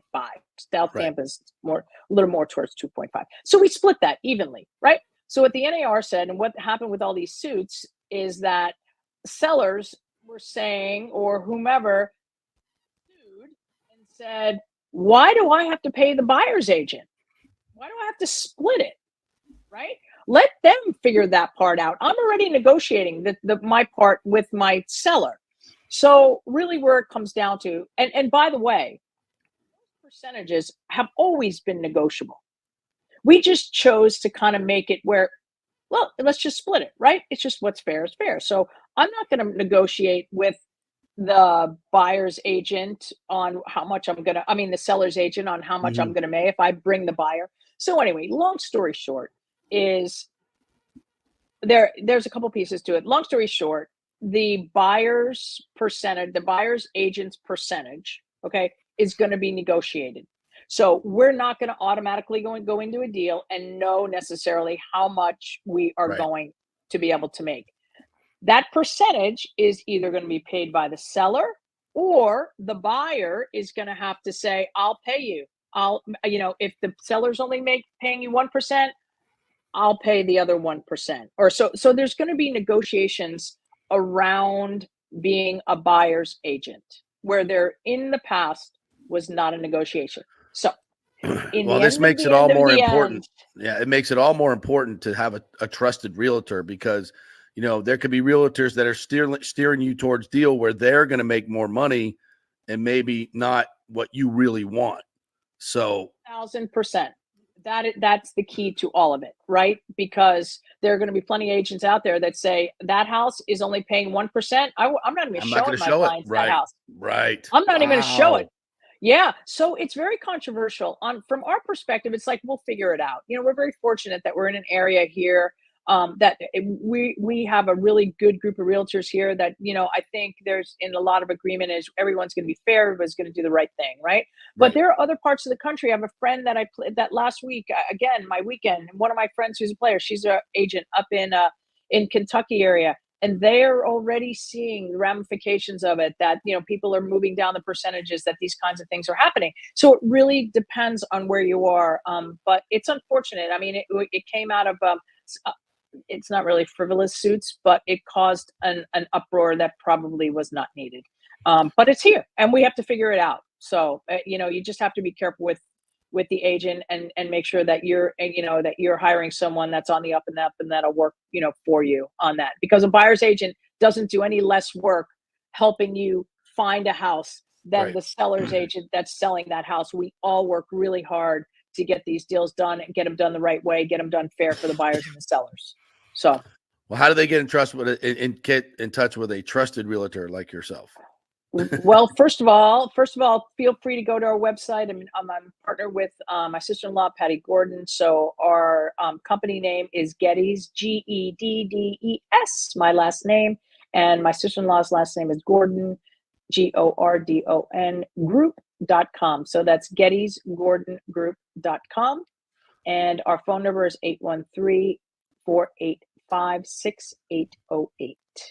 So, and you know what, JP? Let me one little thing. Yeah. Anyone that has any questions along the way, JP, I so appreciate you giving me this opportunity. Anybody has any questions about anything to do with real estate, give me a call. There's I will not feel bad if you say, you know what, I'm not interested in doing that now. It's okay. If anyone has any questions and needed that information, please feel free to call me. I'm happy to help in any way. And next week we'll talk about prices perhaps coming down. I think I saw an article this week that prices are coming down. So a little tease for next week. Jane, always a pleasure to talk to you. We found out something about you in the zone that I did not know, and that was really freaking cool, by the way. So thank you so much. Appreciate it.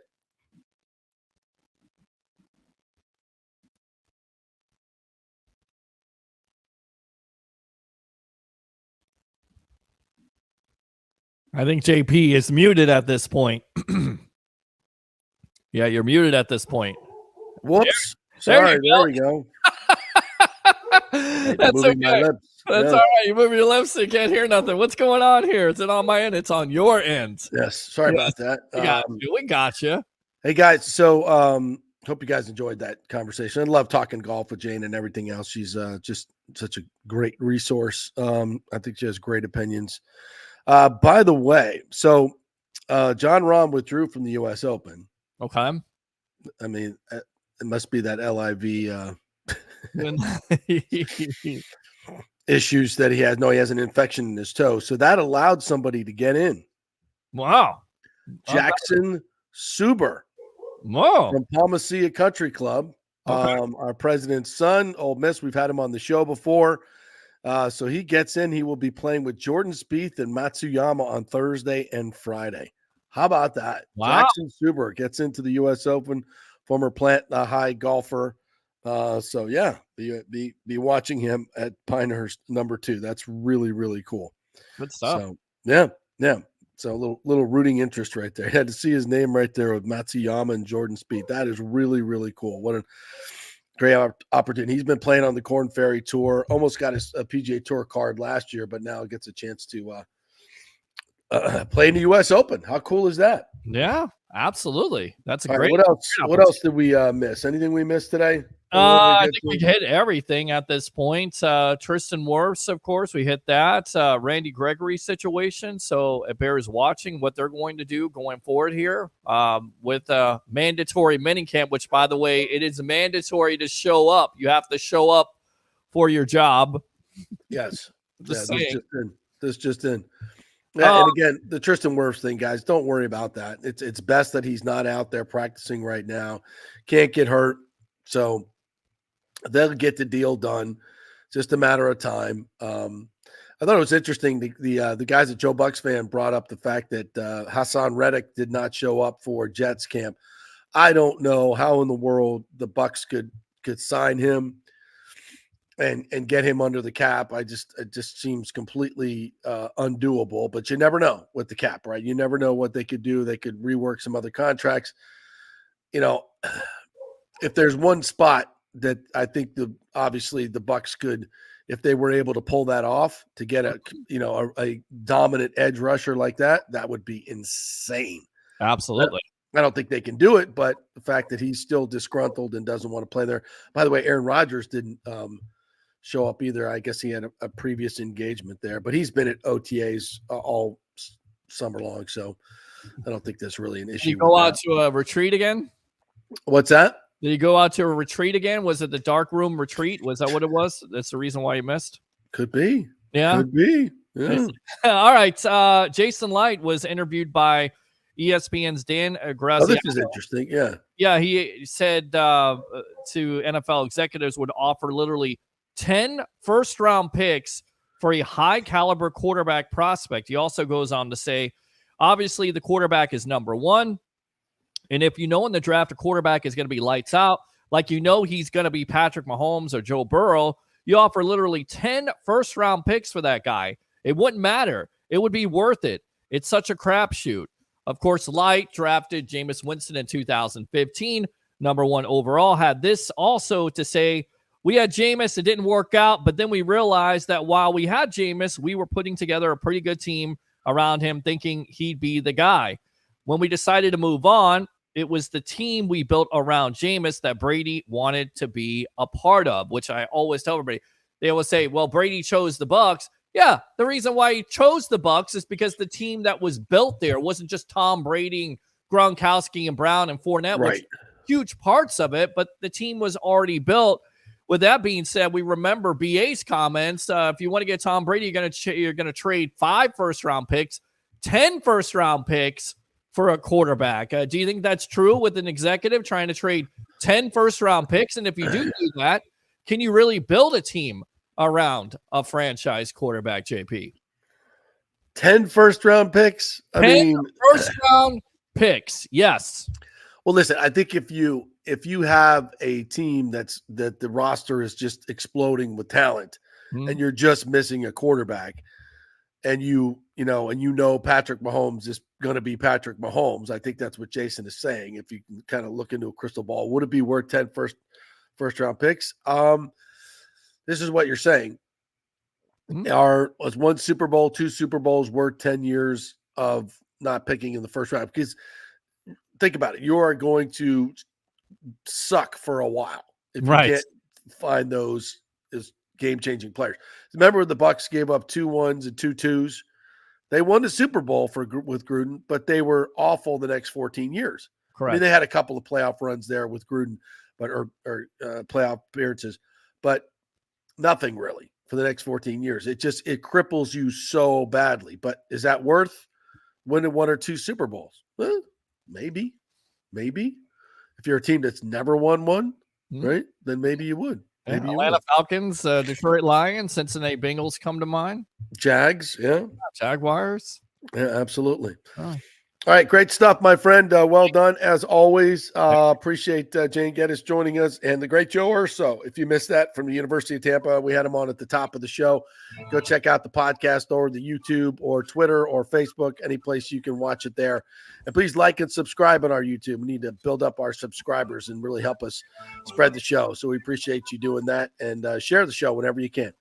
Thanks, everybody. Great job, Peter. We will see you guys tomorrow with more fun and frivolity. See you then.